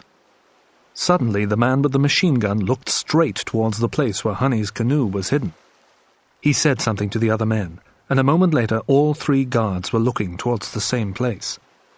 "They've seen the canoe," Bond whispered to Quarrel and Honey. "There'll be trouble now." The guard with the loudhailer lifted it to his mouth and began to speak. His voice was loud and clear. "We know that you're there," he said. "We've seen your canoe. Come out onto the beach now. If you've got weapons, throw them down on the sand. Then stand with your hands above your heads. Surrender now, and we won't hurt you." Bond, Quarrel and the girl didn't move. They kept very still, and they tried to make no sounds. After a minute, the man with the loudhailer repeated his message. When there was still no answer, the man became angry. "You've had a chance to surrender peacefully," he shouted. "So now we'll have to make you come out. And this won't be so peaceful." A moment later, the terrible sound of the machine gun rattled and crashed around the quiet beach. The guard was firing hundreds of bullets above the bushes where Bond, Quarrel and Honey were hiding. "Are you coming out now?" said the man with the loudhailer. Bond put his arm round Honey and pulled her close towards him. Her body was shaking with fear. "Don't be afraid," he whispered. "They'll go soon." The man fired the gun again. This time the machine gun bullets flew lower. They cut off the tops of the bushes where Bond, Quarrel and Honey were hiding. Some bullets passed only a few inches above their heads. The noise was terrible. "We'll be back here soon," said the voice from the loudhailer. "If you're still alive, we'll find you. You won't get far. We'll bring dogs to hunt you." As soon as the guard had finished speaking, the boat's powerful engine started. Then the boat turned and it moved away. It went back in the direction from which it had come. When they could no longer see the boat, Bond spoke. "Quarrel, we must go to the river immediately," he said. "Then we must move along it towards the lake as fast as we can. There'll be lots of places in the swamp where we can hide if those men start looking for us. We're fugitives now, but they'll never find us in there. We'll leave our canoe hidden here," he went on. "Then we can use it to escape from the island when we return to the beach. I hope that we'll be back here tomorrow night." Then he turned to the girl. "Honey, those men shot at your canoe. It has lots of holes in it. It's useless now," he said. "You'll have to come with us." "Why can't we leave the island tonight?" the girl asked. "I still have to find out what happened to the roseate spoonbills," Bond replied. An hour later, Bond, Quarrel and the girl were walking in the river. The brown, muddy water smelled bad, and it was deep. It came up as high as their waists. They had to walk in the water because there were mangrove trees growing on the banks of the river. The trees grew so close together that there was no ground to walk on. For about a mile, the river was narrow, and the branches of trees on the 2 banks met above the fugitives' heads. The trees made a kind of tunnel which protected the 3 people from the sun. The midday sun was very hot, so this was a good thing, but they could walk only slowly on the soft, muddy bottom of the river. Soon the 2 men and the girl were tired and very dirty. "We must keep going forwards," Bond said to the others. "Those men will come back soon. They'll be hunting for us. We need to get as far from the coast as possible." At last the tunnel of trees ended, and the river became much wider. Bamboo plants grew here. To the west, Bond, Quarrel and Honey could now see the mountain at the end of the island. The mountain was covered with white guano, and it was shining in the sun. There was a narrow track of metal built on the side of the mountain. Small carts on wheels ran on this track. The carts took the guano from the top of the mountain to Dr. No's factory. Around the bottom of the mountain there were some large grey huts. These were where the guano workers lived and worked. As the three fugitives watched, a big truck came out of one of the huts. It started to move quickly towards the mangroves and the river. "They're coming to look for us, Captain," Quarrel said. "That road doesn't come straight to the lake," said Honey. "It leads past the camp where those men who watched the spoonbills lived. I know because I've been there once." "I think that when Dr. No's men get to the lake, they'll leave their truck and come down the river towards us," Bond said. "They'll come in small boats. But there'll be guards at the beach now, so we can't go back to our canoe. We're in trouble, and there's not much that we can do." "There is something that you can do," Honey said. "You can cut some pieces of bamboo. A bamboo plant has a strong round stem like a tube. It has a hole down the center of it. Then you can lie on the bottom of the river with your head under the water. If you put one end of the bamboo tube in your mouth and keep the other end just above the surface of the water, you can breathe air through the tube. It's easy. I've done it myself. If you hide where the mangroves grow down into the river, no one can see the tops of the bamboo tubes." "That's a good idea, Honey," Bond said. "Quarrel, please, will you cut some pieces of bamboo? While you do that, we'll find a good hiding place in the mangroves." Soon Quarrel had the bamboo tubes, and Bond and the girl had found a good place to hide. After 10 minutes, they heard the sounds of dogs barking and men shouting. The hunters were getting close. Bond, Quarrel, and Honey put the bamboo tubes in their mouths. Then they closed their fingers tightly over their noses and disappeared beneath the surface of the muddy river. Half an hour later, Bond, Quarrel, and the girl were moving up the river again. Dr. No's hunters had come and gone. There had been men in rubber boats. There had been men walking in the river with huge dogs. The hunters had carried powerful guns, and they had searched the area where Quarrel, Bond, and Honey had been hiding. But because the fugitives were under the water, the dogs had been unable to smell them, and none of the guards had seen the 3 small bamboo tubes amongst the mangroves at the edge of the river. Soon the sounds of the hunters and their dogs had disappeared. The hunters had gone, but Bond had waited for 5 minutes before he stood up. And when Bond had stood up, he'd realized that he hadn't been careful enough. The hunters had left one guard behind. The man saw Bond and lifted his rifle. He was going to shout for his friends. With great speed, Bond had pulled his Smith & Wesson from his pack and shot the man.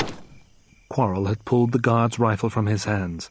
Then they had pushed the big Afro-Chinese man's body under the water, and it had disappeared. A few minutes later, Bond, Quarrel, and Honey moved on slowly and carefully.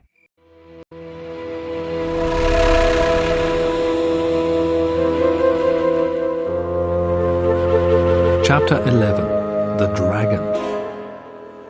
The sun wasn't quite so hot now. As the air became cooler, insects and frogs started to call and sing. "It must be after 4 o'clock, said Bond. He was guessing the time. His watch was no longer working. "We'll reach the lake in about an hour from now. We'll make a camp there. We'll be safer when darkness comes." "James, why is everyone trying to kill you?" Honey asked him. "You haven't told me the truth about yourself, have you? You aren't here because of the spoonbills. Nobody takes a gun to study birds. And Dr. No's men are hunting you. Why? What are you doing here? Are you some kind of policeman?" "I'm sorry, Honey," Bond replied. "I'm sorry that I've led you into danger. I'll tell you all about it this evening. But yes, I am a kind of policeman. I work for the British government. I've come here to find out why 2 men from a bird sanctuary have died." "We should be safe if we camp on the east side of the lake this evening," Bond went on. "It's quite a large lake, and we'll see the hunters moving round the edges of it if they come. We'll have time to get away." "We can escape from the hunters," Honey said, "but perhaps Dr. No's dragon will come for us. The dragon can go through the water. I've seen it swim." Bond laughed. "Oh, the dragon? Well, perhaps the dragon will have an injured tail," he said. "Perhaps it'll have to stay at home tonight."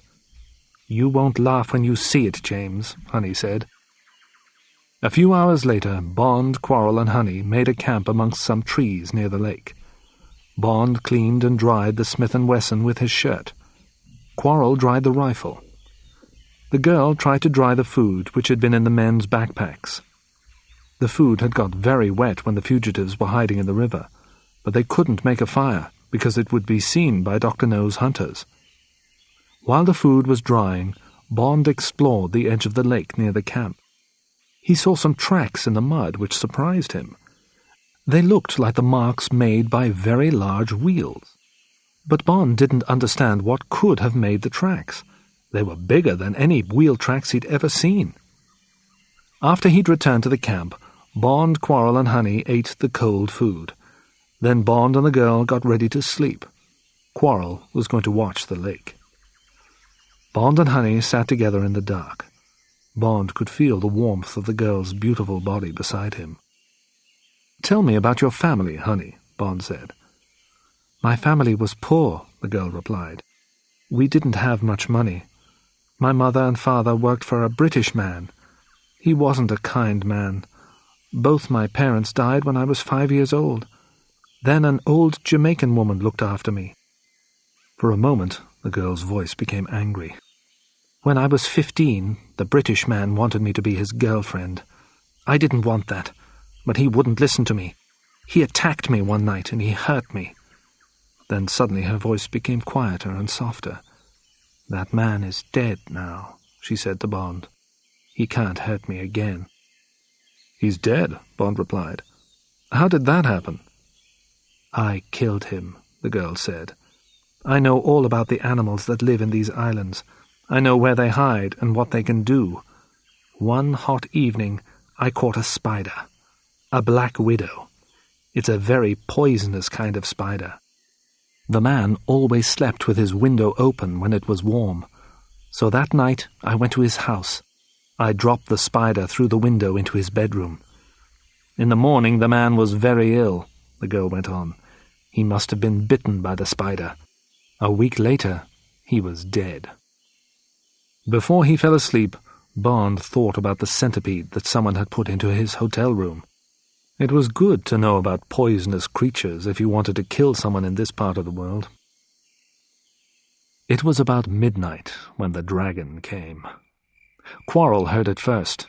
It was smashing and breaking the trees on the other side of the lake. As it moved forward, the thing made a terrible roaring noise. Quarrel ran towards Bond and the girl and woke them. They all looked out from the trees, waiting for something to happen. Then, suddenly, they saw the dragon on the other side of the lake. There was no moon shining in the sky. The only light was from the stars, but they could just see the shape of an enormous animal with a long neck and 2 wings. The dragon moved into the water and started to cross the lake towards the fugitives at great speed. It had huge, very bright eyes. Every few seconds, flames shot out of its mouth. "Oh, James, the dragon is coming for us," Honey said. "You didn't believe me. Now you can see it for yourself." But Bond quickly understood what the dragon was, and he understood the tracks that he'd seen in the mud, too. "It's not an animal, Honey," he told the girl. "It's a machine. Its head and body are made of metal. They're fixed to a kind of tractor. The roaring noise is the sound of the tractor's engine. It has huge wheels, so it can move easily in swamps. It can cross rivers and lakes if they're not too deep. The dragon's eyes are really the tractor's headlights, and inside the head there's a flamethrower, a gun that shoots burning liquid." "People use flamethrowers to destroy trees, bushes, and grass," Bond continued, "but soldiers also use them to destroy their enemies. Dr. No uses the dragon to frighten people away from his island, and he uses it to kill people who can't be frightened. It was this machine which frightened and killed the spoonbills. It also killed the wardens who used to live in the bird sanctuary." The terrible killing machine had almost reached the trees where the 3 people were hiding. Quarrel, who had been listening to Bond's words, suddenly ran forward. "You stay here with the girl, Captain," he shouted to Bond. "I'll try to stop the dragon." Quarrel was a very brave man, but he didn't have a chance against the machine.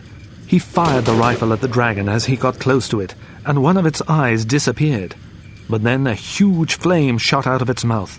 Quarrel screamed as the flames hit him. A moment later, his burnt body lay on the edge of the lake. Honey cried out, and tears ran down her face. Bond was shocked and very angry. His good friend had tried to help them, and he had died in a terrible way. The dragon stopped about 6 feet from Bond and Honey's hiding place. The sky was lighter now, and Bond could now see that the vehicle was colored with red, black, and gold paint. It looked like a dragon in a Chinese picture. A loud voice came from the vehicle. Its driver was speaking through a loud hailer. "Surrender now, or I'll kill you too," the voice said. "Throw down your weapons on the ground. You have 10 seconds to surrender." "We have no choice, honey," Bond said quietly to the girl.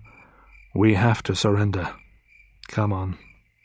The two of them walked to the edge of the lake, and Bond threw down his gun. He tried not to look at the burnt body of his friend lying in the mud. A door opened in the back of the dragon, and 2 men got out of the vehicle. They were both strong Afro-Chinese men. The tallest man held a machine gun. The other man was carrying 2 pairs of handcuffs. "Don't try to escape," the man with the gun said. "I've killed your friend. I'd be happy to kill you too. But Dr. No wants to talk to you. If you both come with us quietly and calmly, you might still be alive tomorrow. If you try to escape, I'll kill you now, both of you." The tall man kept his gun pointed at Bond, while the second man put a pair of handcuffs around the girl's wrists. Then he put handcuffs around Bond's wrists too. The 2 men pushed their prisoners inside the tractor, and a moment later the tall man started the engine.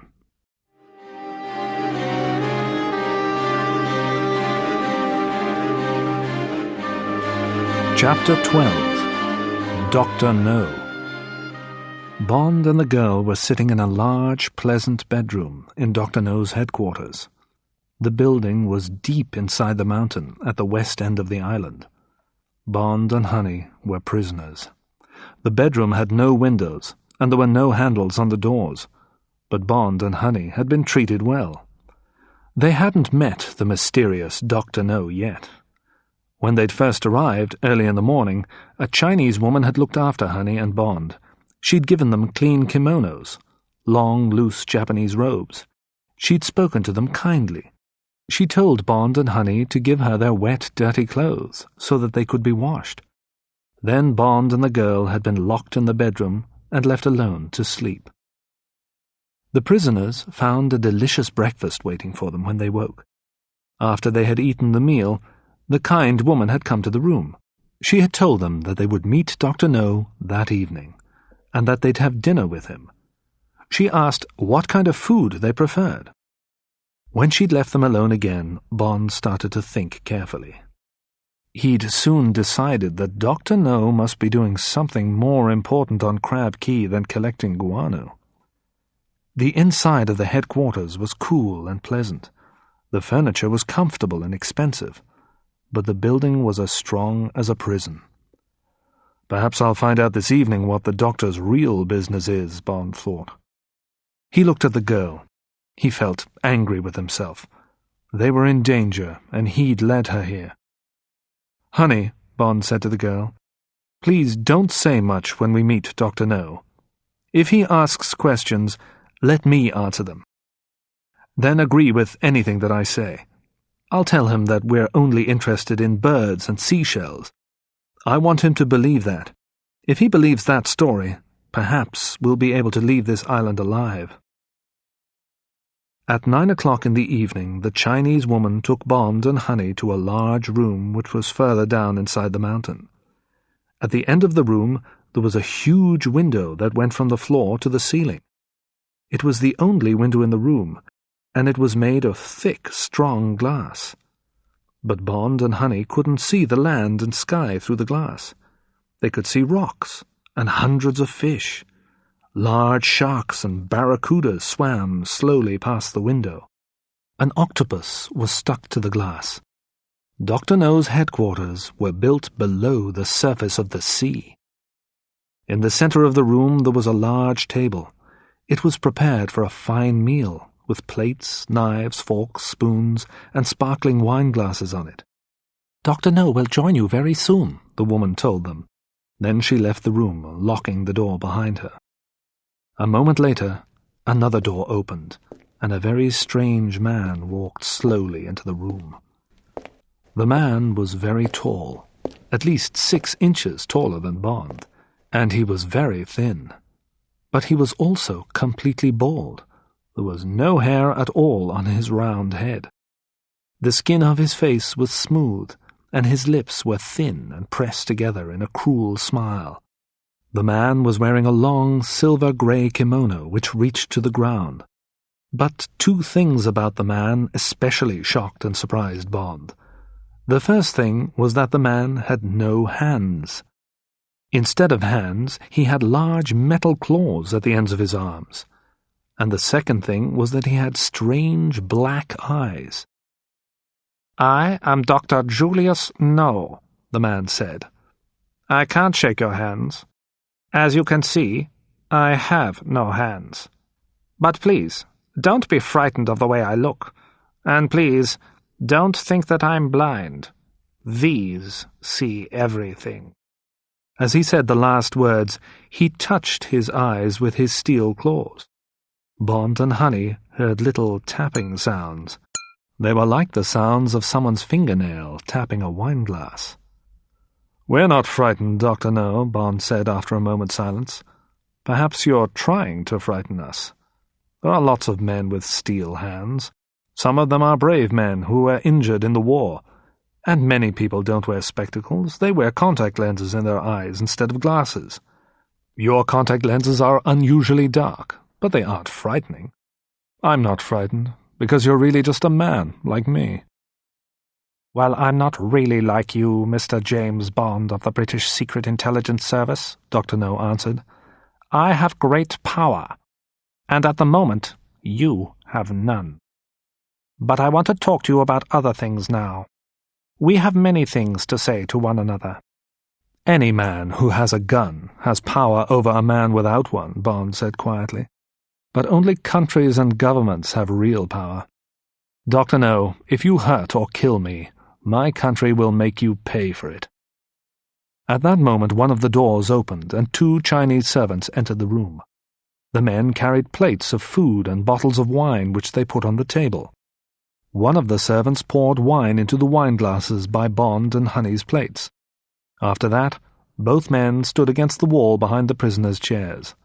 The men looked strong and powerful. "Before we begin our conversation, I must tell you this," Dr. No continued. "I don't want to hear any lies, Mr. Bond. I know a lot about you and why you are here. Do you understand?" Bond looked at the tall, thin man. "Yes, Doctor," Bond said. "But before you tell me anything, please, let the girl go. She isn't a danger to you. She didn't come here with me. She doesn't work for my government. She's Jamaican. I found her on the island yesterday. She came in her own boat to collect seashells." "Then she's very unlucky," said Dr. No. "Nobody who visits this island without my permission ever leaves it alive. No one can interfere with my work here.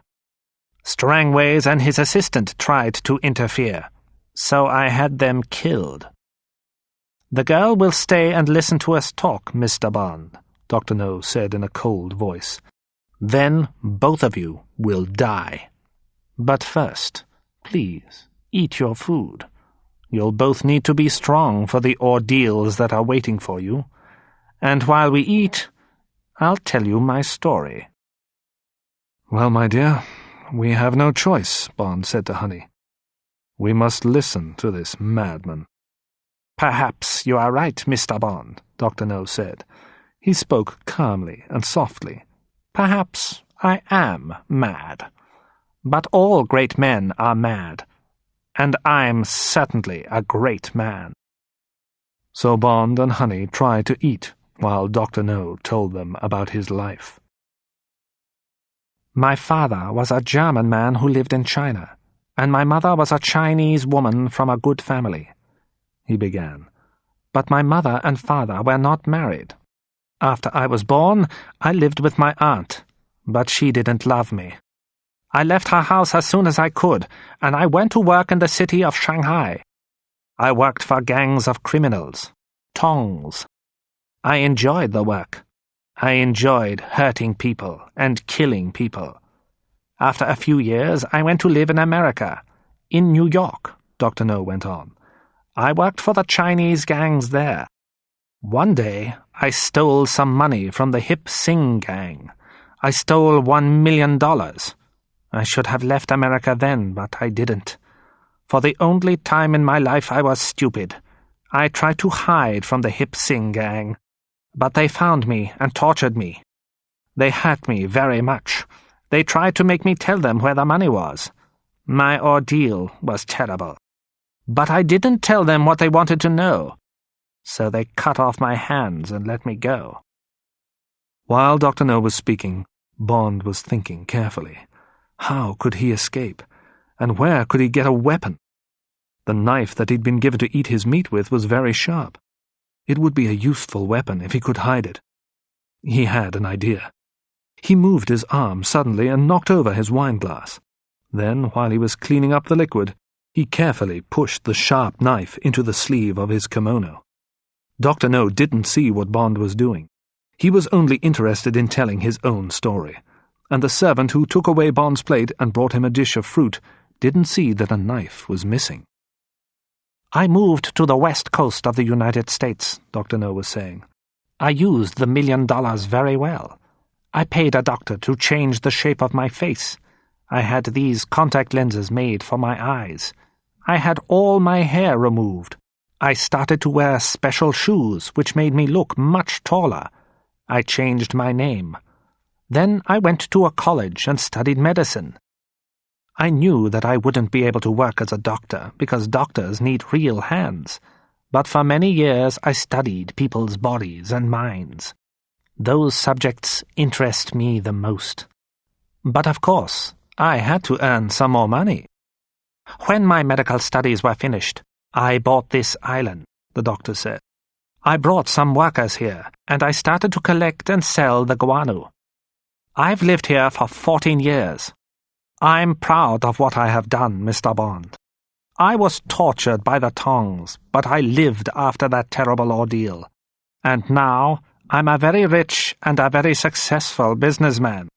That's why I'm a great man, Mr. Bond. Well, I'm sure that you are a very clever man, Dr. No, Bond replied. But I don't believe that you live here just to collect guano for fertilizer. You live here for another reason. You're working for somebody else. I'm sure about that. You're a clever man too, Dr. No said. And of course, you're correct. I am here for another reason. You're a British spy, Mr. Bond. You must know about an island called Turk's Island. It's about 300 miles from here. It's where the Americans fire their new weapons and study how they work. Who do you think might be interested in that place? The Soviet Union, Bond replied. And once again you are correct, said Dr. No. My headquarters here on Crab Key has the most modern spying equipment. With this equipment I can spy on Turk's Island. I can listen to radio transmissions. I'll find out information about the American weapons. And the Soviet government is going to pay me an enormous amount of money for that information.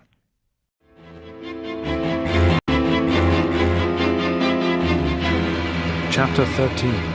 Endurance. Dr. No stopped speaking and looked at Bond and Honey for a few moments. When he spoke again, his voice was almost sad.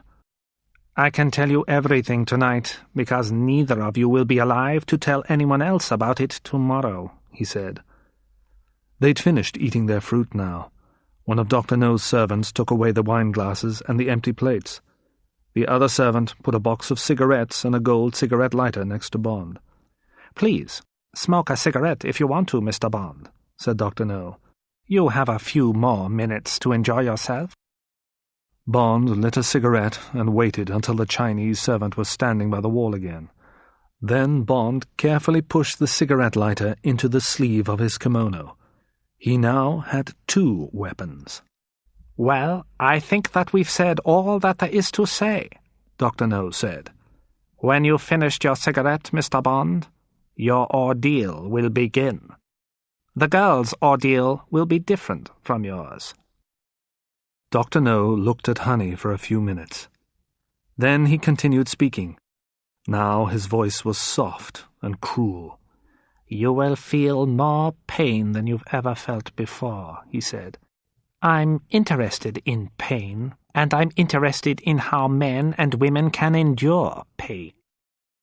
"Endurance is a very interesting subject," Dr. No went on, in a quieter voice.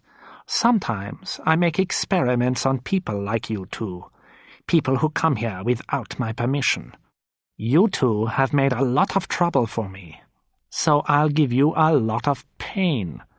But please, remember this. You'll die, yes, but your deaths will be useful. Your deaths will increase our knowledge about people's bodies. One day, I'll give the results of my experiments to the scientists of the world. My experiments will make me famous." Dr. No pointed at Honey. "You'll die in an unusual way," he told her. "I've only made this experiment once before. I experimented on a woman who worked for me on the island. That woman endured pain for 3 hours before she died." Bond was listening to what Dr. No was saying to Honey, but he was also thinking about how to save her. "This island is called Crab Key because many thousands of crabs live here," Dr. No told the girl. "You're a Jamaican, so you must know about these crabs. They're as big as plates, and they have black bodies. At this time of year, the crabs come from their homes by the seashore, and they climb up towards the mountain. They eat anything that they find in their paths. One of their paths to the mountain is very close to this building," Dr. No continued. "And tonight, as the crabs walk along their path, they'll find a young woman. She'll be tied to the ground. That woman will be you, Miss Ryder. The crabs will touch your body with their claws. They'll eat you slowly. It'll be a horrible death. How many hours will pass before you die? Can you guess?" The girl cried out. Then she closed her eyes and her head fell forward. She didn't move or speak. She had fainted. A moment later, Dr. No spoke some words in Chinese to the servant who stood behind Honey's chair. The man moved forward, picked up the unconscious girl easily, and put her over his shoulder. Then he walked towards the door. The door opened, and he left the room. At the same time, the other servant walked up behind Bond, grabbed Bond's arms and pressed them tightly to his sides. The servant's hands were huge and strong. For half a minute, there was silence. Bond was thinking as quickly as he could. He was thinking about the sharp knife and the cigarette lighter which were hidden in his sleeve. How could he use these things? If he could get near Dr. No, then he'd have a chance to kill the madman. But the servant was still holding Bond's arms to his sides. He couldn't move. Dr. No spoke again. "Mr. Bond," the doctor said, "do you still believe that only countries and governments have real power? Perhaps you've changed your mind now. I can decide how the girl will die, and I can decide how you will die. So I'll tell you now about your own death. That is real power." "I'm interested in what people's bodies can endure," Dr. No continued, "but I'm also interested in the endurance of people's minds. For example, how does a person's mind endure terror? The worker who I left out for the crabs didn't die from the injuries that the crabs made on her body. She died of terror. But I want to find out how long a human body can endure pain before it loses all its strength. So I've made a new experiment. I've made a kind of obstacle course. And you, Mr. Bond, will now be the subject for my experiment. Your body and your mind will be tested. Some of my obstacles are physical. You'll have to endure pain and injuries to your body. Other obstacles are mental. You'll have to endure fear and doubt in your mind. "You've slept well and eaten good food," Dr. No went on. "Your body is strong and fit. Now I want to see how long you can endure my obstacle course. I want to know how many obstacles you'll overcome before you die, Mr. Bond. You won't complete the course. You will die before the end. There'll finally be one obstacle that you can't overcome. Which will it be? Yes, I ask myself that. Which will it be? And after your death," Dr. No said with a terrible smile, "I'll examine your body very carefully. You'll be the first man to be tested on my obstacle course, Mr. Bond, of the British Secret Intelligence Service. You're very lucky. Please, try to think about that as you die." The doctor finished speaking, turned away, and walked out of the room. Now all Bond's thoughts were about escaping. If he could escape from Dr. No's guards for a few minutes, he might be able to find the girl, and if he couldn't help Honey to escape, he might be able to kill her quickly. That would be better for her than the death which Dr. No had described. As Bond thought about this, the servant pulled him from his chair. Bond kept his arms tightly against his sides. Between his right arm and his body he was now holding the sharp knife and the cigarette lighter. The Chinese man took Bond out of the room and pushed him into a lift. The lift travelled upwards for a few minutes and then stopped. When the doors opened, Bond was taken down a long corridor. At the end of the corridor, the two men stopped in front of an open door. The door had the letter Q marked on it. The Chinese servant pushed Bond through the doorway. Bond was now in a small room, about 15 feet long and 15 feet wide. The walls were made of stone, and there was a wooden chair in the middle of the room. On the chair were Bond's jeans and his shirt. They had been washed and dried. "Well, here you are, my friend," the servant said. He smiled a horrible smile. He knew what was going to happen to Bond, and thinking about it pleased him. "There's nothing to eat, and there's nothing to drink in here," the guard went on. "There won't ever be anything to eat or drink. You can sit on the chair and wait to die, or you can find your way out to the obstacle course. Good luck." A moment later, the man left the room and locked the door behind him.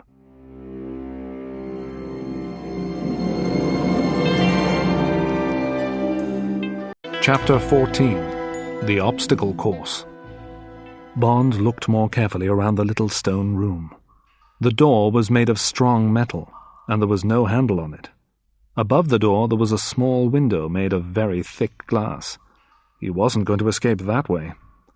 But high up on one wall in a corner there was a ventilation grill.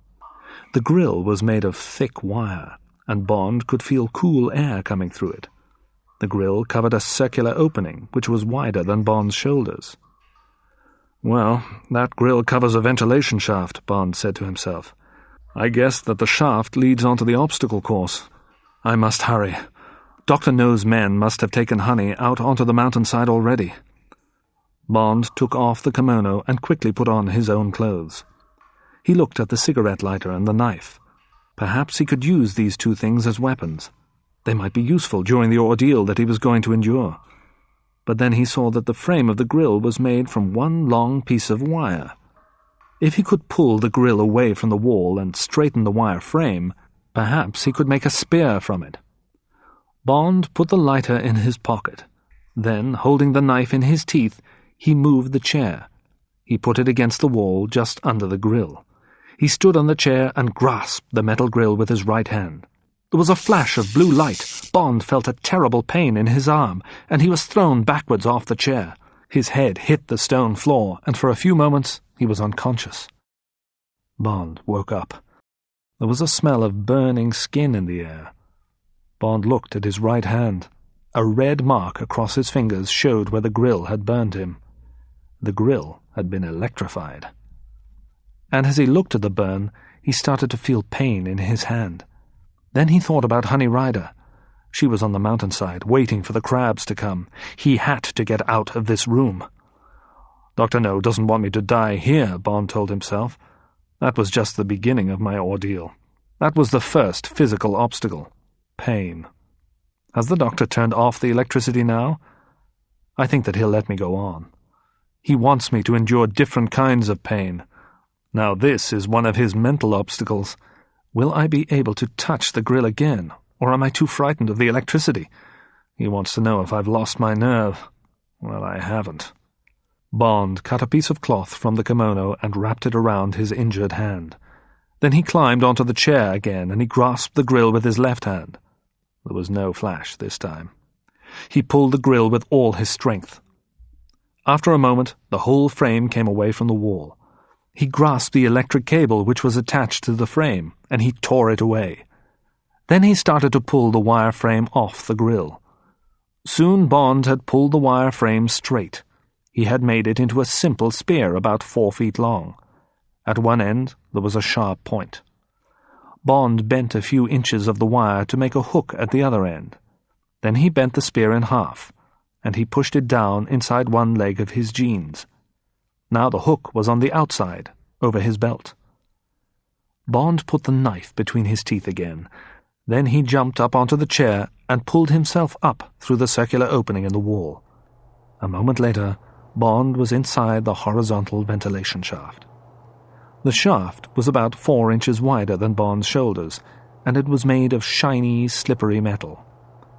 When he lit his cigarette lighter for a few moments, Bond saw that the shaft continued straight ahead. Lying flat on his stomach, Bond began to crawl forwards. The air in the shaft was cool.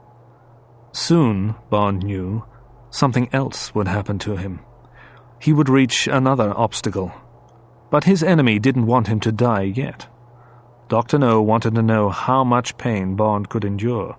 Bond was sure that there would be several more obstacles before the end of the course. Perhaps he would die at one of them, or perhaps he would reach the end of the course. But what then, Bond asked himself. If I'm still alive at the end of the course, Dr. No will try to kill me. So, is there any hope for me? Bond thought, as he crawled forward. Dr. No wants me to believe that there's no hope. That's another one of his mental obstacles. But he doesn't know about my 3 weapons. And he doesn't understand how strong my feelings are. I want to stay alive and kill him. After a few minutes, Bond reached the end of the horizontal shaft. Now there seemed to be a light shining above him. Bond turned over carefully, so that he was lying on his back. Above his head, there was another shaft of bright metal, a vertical shaft. There was a light far away at the top of this shaft. Bond guessed that the shaft was about 50 yards high. Carefully, Bond stood up. Could he climb up this smooth, vertical shaft? He thought that he could. He took off his shoes. Then he took a deep breath of air and pressed his shoulders against the sides of the shaft. While his elbows held his body still, he pulled his legs up a few inches. Then he pressed his feet against the sides of the shaft. His feet held him in his new position while he pulled in his shoulders and straightened his legs. This movement pushed his body a little higher up the shaft. The bare skin on his hands and feet stuck to the metal walls of the shaft. It stopped him slipping back down. Moving like this, about 6 inches each time, Bond slowly climbed up the shaft. It was painful and tiring. The muscles in Bond's stomach, arms and legs began to shake. When he was about halfway up, his feet began to slip on the shiny metal. He had slipped about a yard back down the shaft before he could stop himself. He realized what the problem was. He was getting hot, and his hands and feet were wet with sweat. So he closed his eyes, and he stayed in the same place for 10 minutes until he was cooler. Then, very carefully, he wiped each foot on the cloth of his trouser legs and started to climb again. It seemed a very long time before Bond reached the top of the shaft. When he did reach it, he noticed 2 things. First, he could feel cold air on the left side of his face. Then he saw that the light, which he had seen while he was climbing, came from a glass window. The window was the ceiling of the shaft.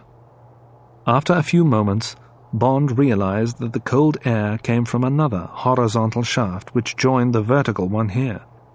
He would be able to pull himself into it. When he did that, he would be able to lie flat for a while and rest.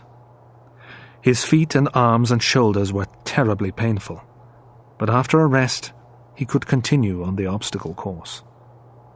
Using the last of his strength, Bond pulled himself into the new shaft and turned onto his back. For a few minutes, he lay there, unable to move, and suddenly he fell asleep. Bond woke slowly. He didn't know how long he had been sleeping, but he knew that he felt a little stronger now. It was time for him to move on to the next obstacle. Before he turned onto his stomach, he looked up at the window in the ceiling. Someone was behind the glass, watching him. Bond said something very rude about Dr. No. The person couldn't hear what Bond said, but Bond hoped that the person saw the shapes of the words on Bond's lips and understood them. A moment later, Bond was crawling along the new shaft. Like the first shaft, this one was dark. There were no lights or windows in it.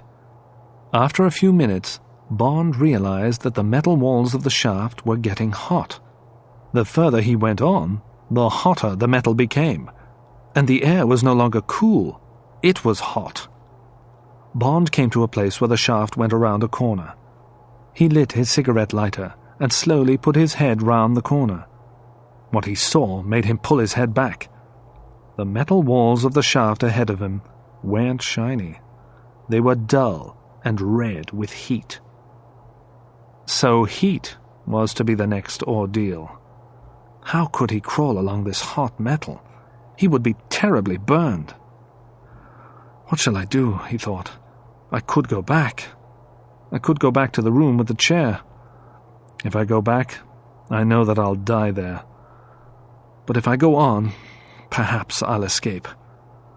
Dr. No doesn't want me to die yet, Bond told himself. He's testing me again. He wants me to endure some more physical ordeals before I die. So this metal won't be too hot. The heat will injure me, but it won't kill me. He thought about the metal burning his skin. And then he thought about the beautiful girl. Honey was waiting on the mountainside for the crabs to attack her. He couldn't go back now. Bond took his knife from between his teeth and cut some pieces of cloth from the front of his shirt. He tied the cloth around his hands and feet. For a short time, the pieces of cloth would protect his hands and feet. His shirt would protect his shoulders, and the legs of his jeans would protect his knees for a short time too. He put the knife in his mouth and crawled forward. He tried to keep his bare skin away from the hot metal. Bond moved as fast as he could, but soon the cloth around his hands and feet started to burn. The cloth on the knees of his jeans started to burn too. Only the sweat which was running down his arms and legs stopped the cloth from bursting into flames. Keep going, keep going, keep going, he told himself. The metal became hotter and hotter. With each movement the pain became worse, and each time that he moved, Bond screamed. He could smell his skin burning, but he knew that he had to go on until his skin was burned from his bones. Suddenly, his head hit something. It was a thin metal door, and as Bond's head touched it, the door moved aside. He crawled past it, and suddenly, everything changed. Here, the metal walls of the shaft were cool. Ice-cold air was blowing all around him.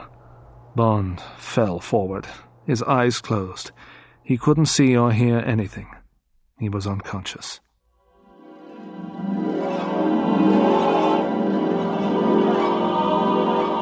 Chapter 15.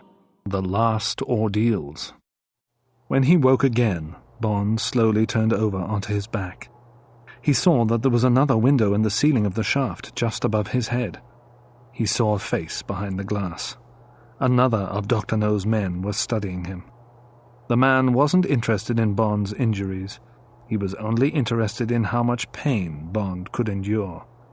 He was only interested in how long Bond was going to live. For a moment, Bond was angry. Then, as he felt the pain from the burns on his knees and feet and hands move through his body, he made a noise like an animal. Bond turned over once again. Again, he began to move forward, slowly, along the shaft. At first, he moved without thinking. But after a while, there was a little less pain. Soon, he was able to think again. It was nearly an hour before Bond came to the next obstacle on Dr. No's course. Bond knew that the obstacle was there before he understood what it was. Ahead of him, Bond saw tiny, sparkling red lights. They were moving about, and when he stopped moving himself, he could hear a sound. It was a soft, tapping sound.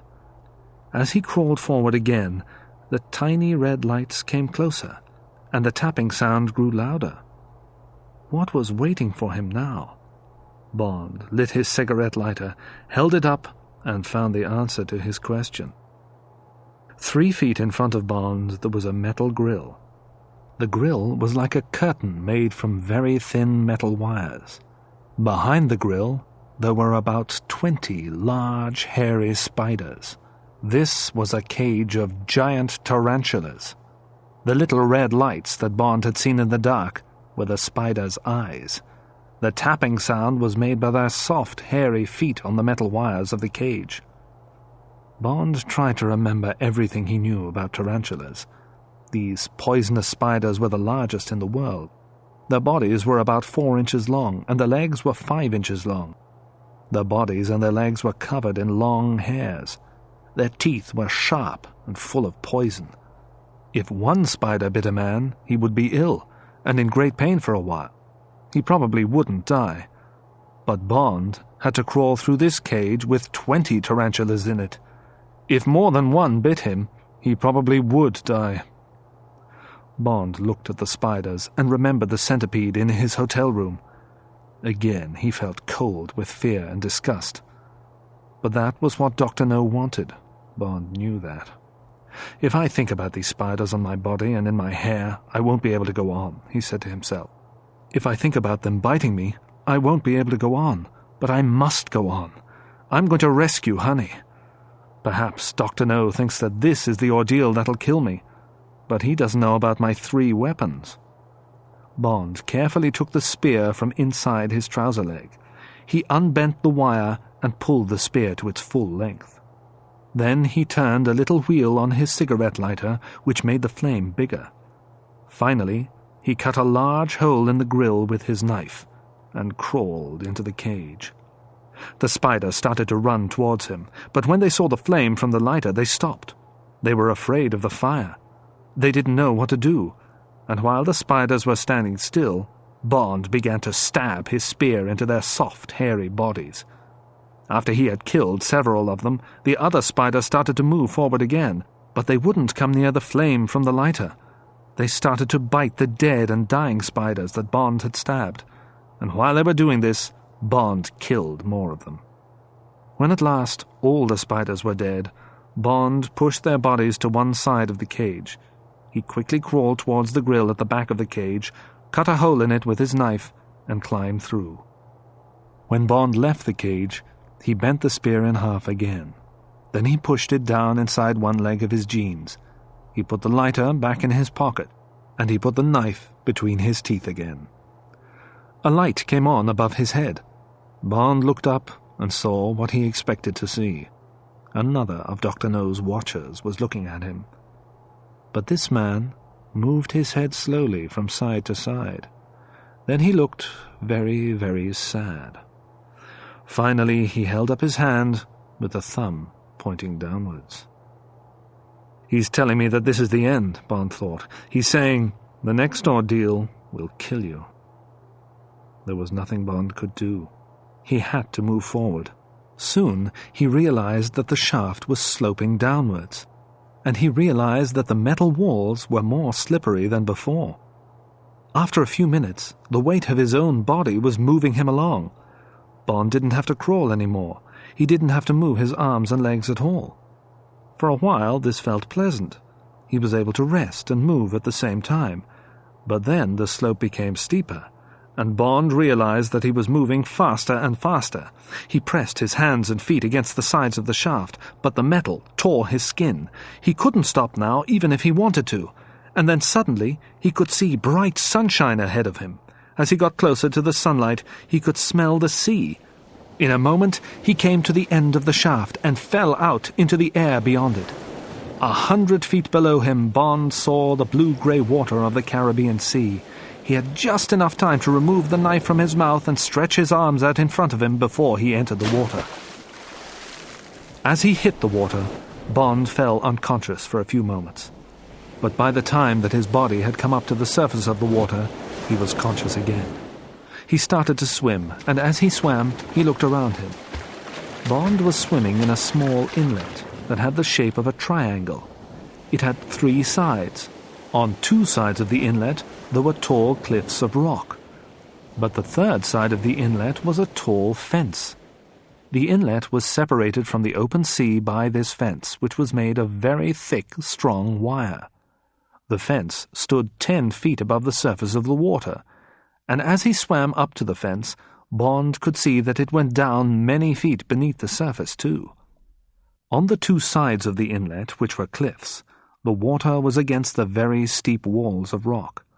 There were no beaches, and there were no paths up the cliffs. Bond was very tired, and his body was full of pain, but he knew that he had to climb the fence. The fence was like a huge metal net. There were lots of places where he could put his feet and hands when he started to climb. Bond pulled himself out of the water and up onto the fence.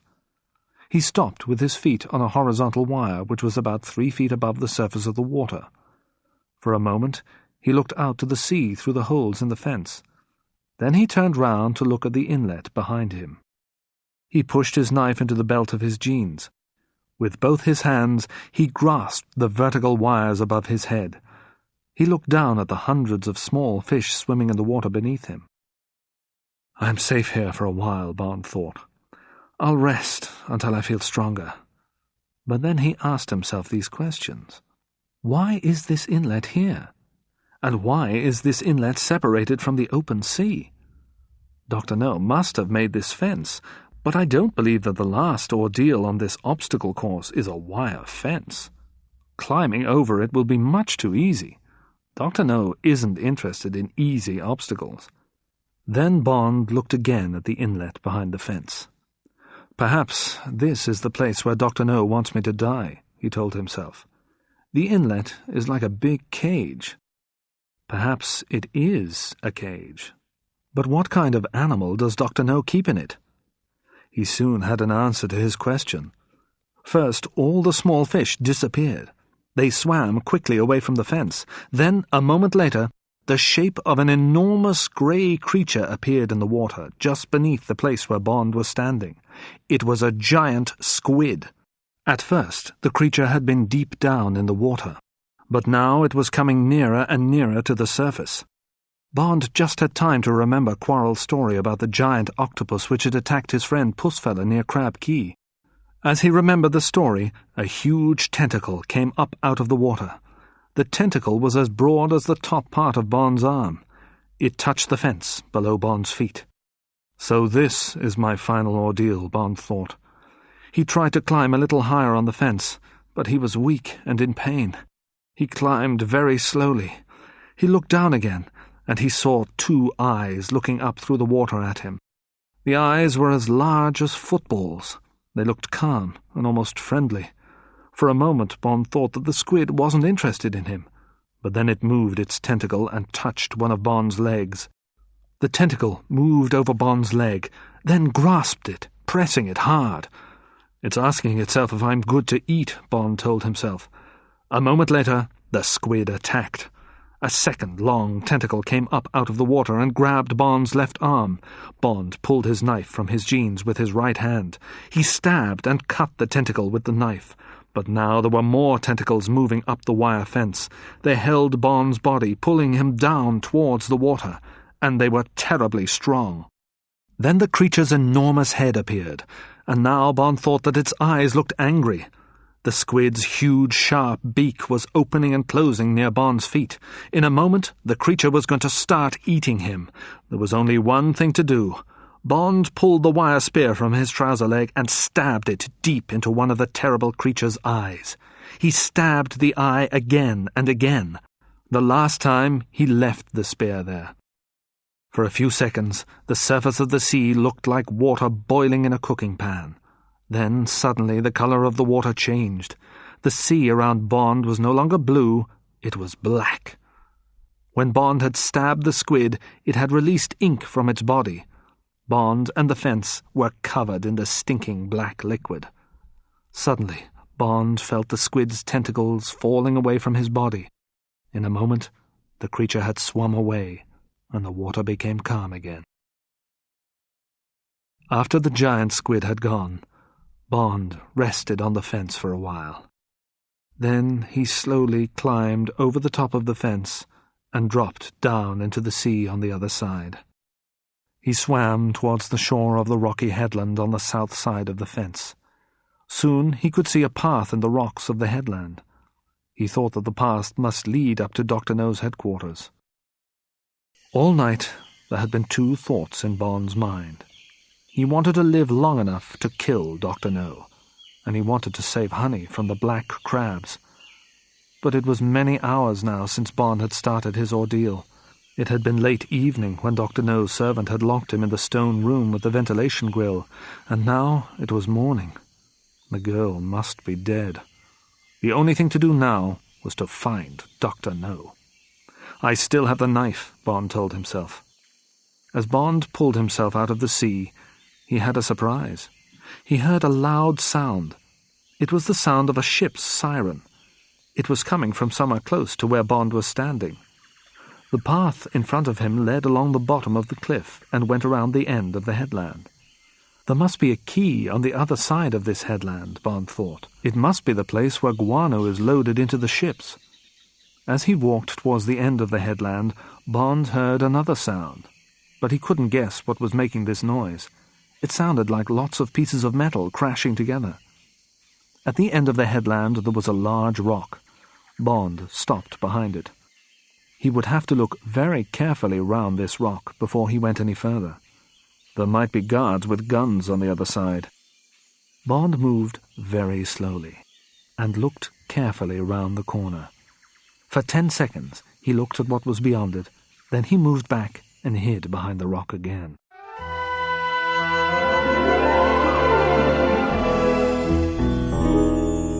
Chapter 16. Licensed to Kill.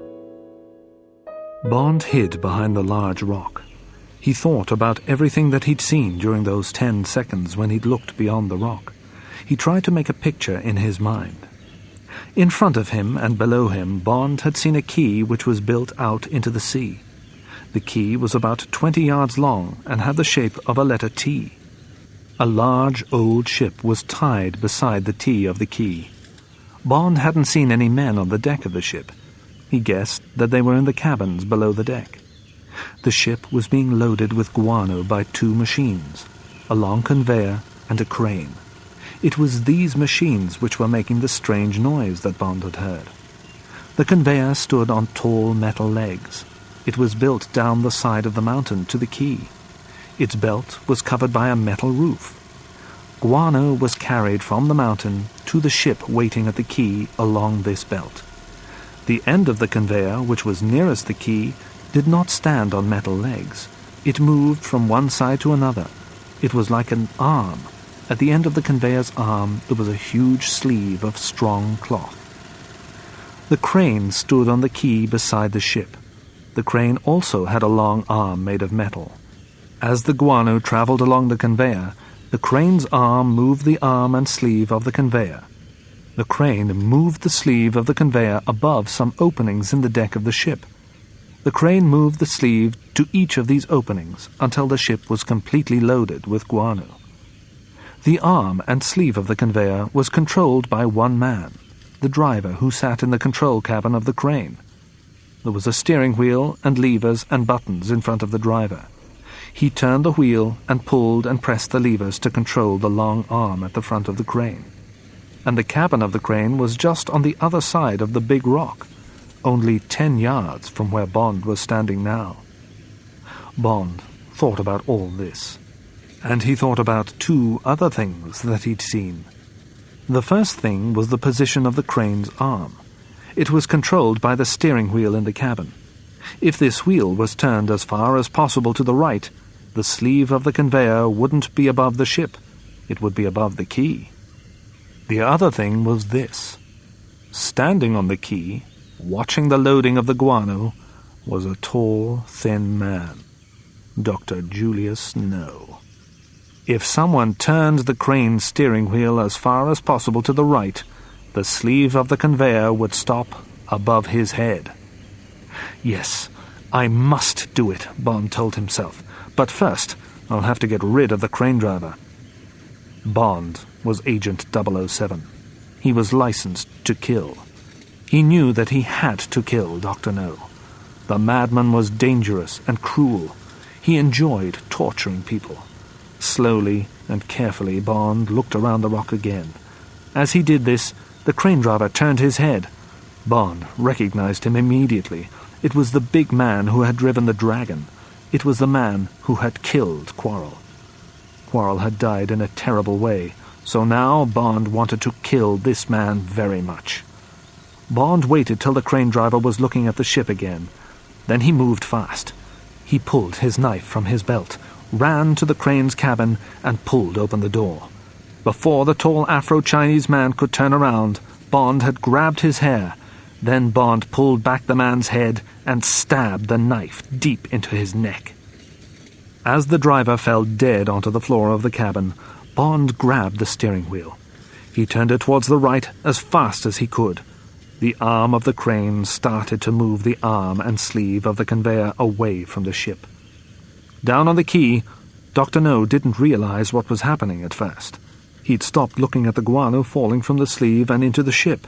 He was looking out across the sea.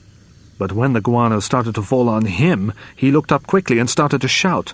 Then he turned and looked at the crane's cabin.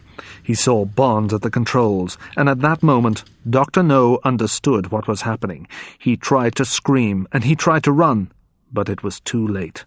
The guano poured from the sleeve of the conveyor like a river.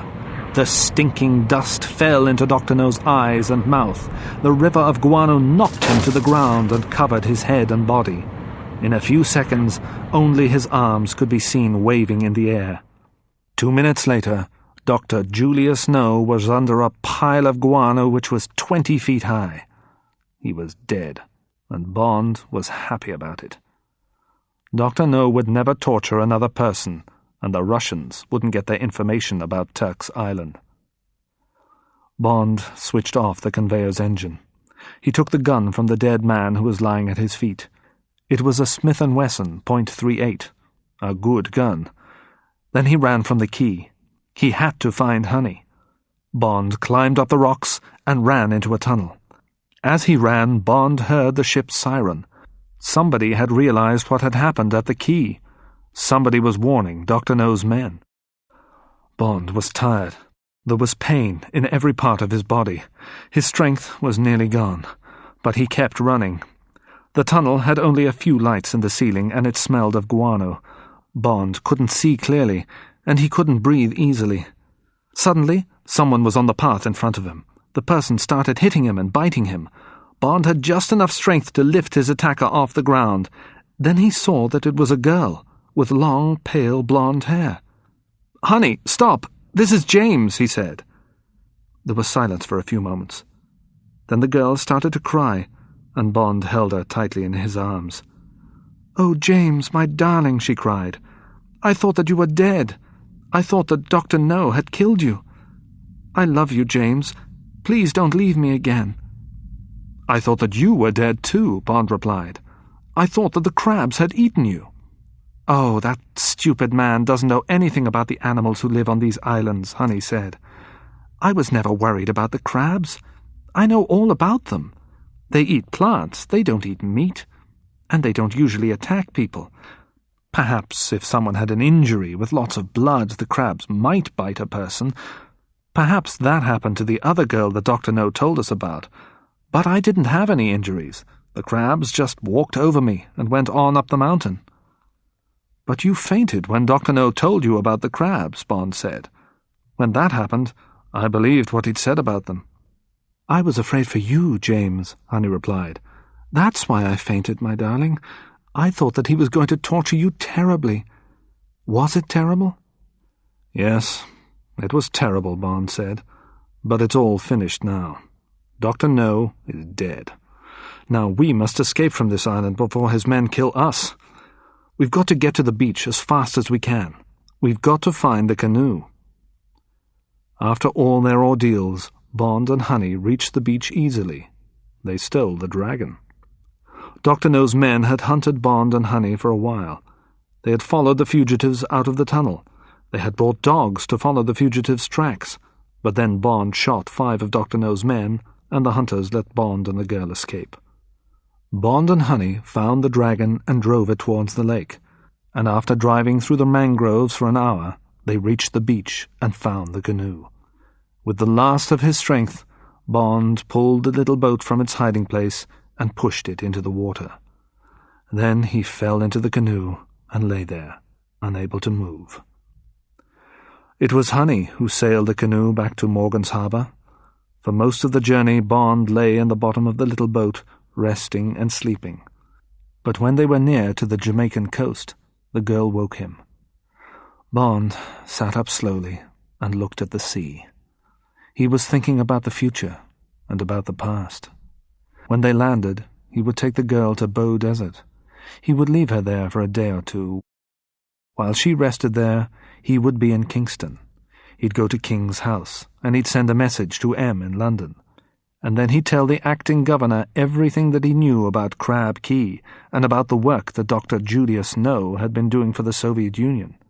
He'd also tell him that Strangways and True Blood had been murdered. Bond thought about everything that had happened since his arrival in Jamaica. He thought sadly about his friend Quarrel. Soon he would have to talk to Quarrel's family. Bond would tell them about Dr. No and about Crab Key. He'd tell them that Quarrel had been a good man and a good friend. He'd tell them about the money that they would soon have from Quarrel's life insurance. But he wouldn't tell them exactly how his friend had died. Bond thought about Honey, too. She was clever. She could study sea animals at a university. He'd ask Bladel Smith to arrange that. And he'd asked the colonial secretary and his wife to look after Honey for the next few years. He couldn't do more for her than that. Soon there would be another mission for Bond. Soon he'd have to return to London. But before he had to leave, he would spend some time alone with Honey. They wouldn't have much time together. He hoped that the girl would understand that. She'd said that she loved him, but the life of an SIS agent was a lonely and difficult one. There wasn't much time in an agent's life for love. James Bond was very thoughtful as he watched the coast of Jamaica get nearer and nearer.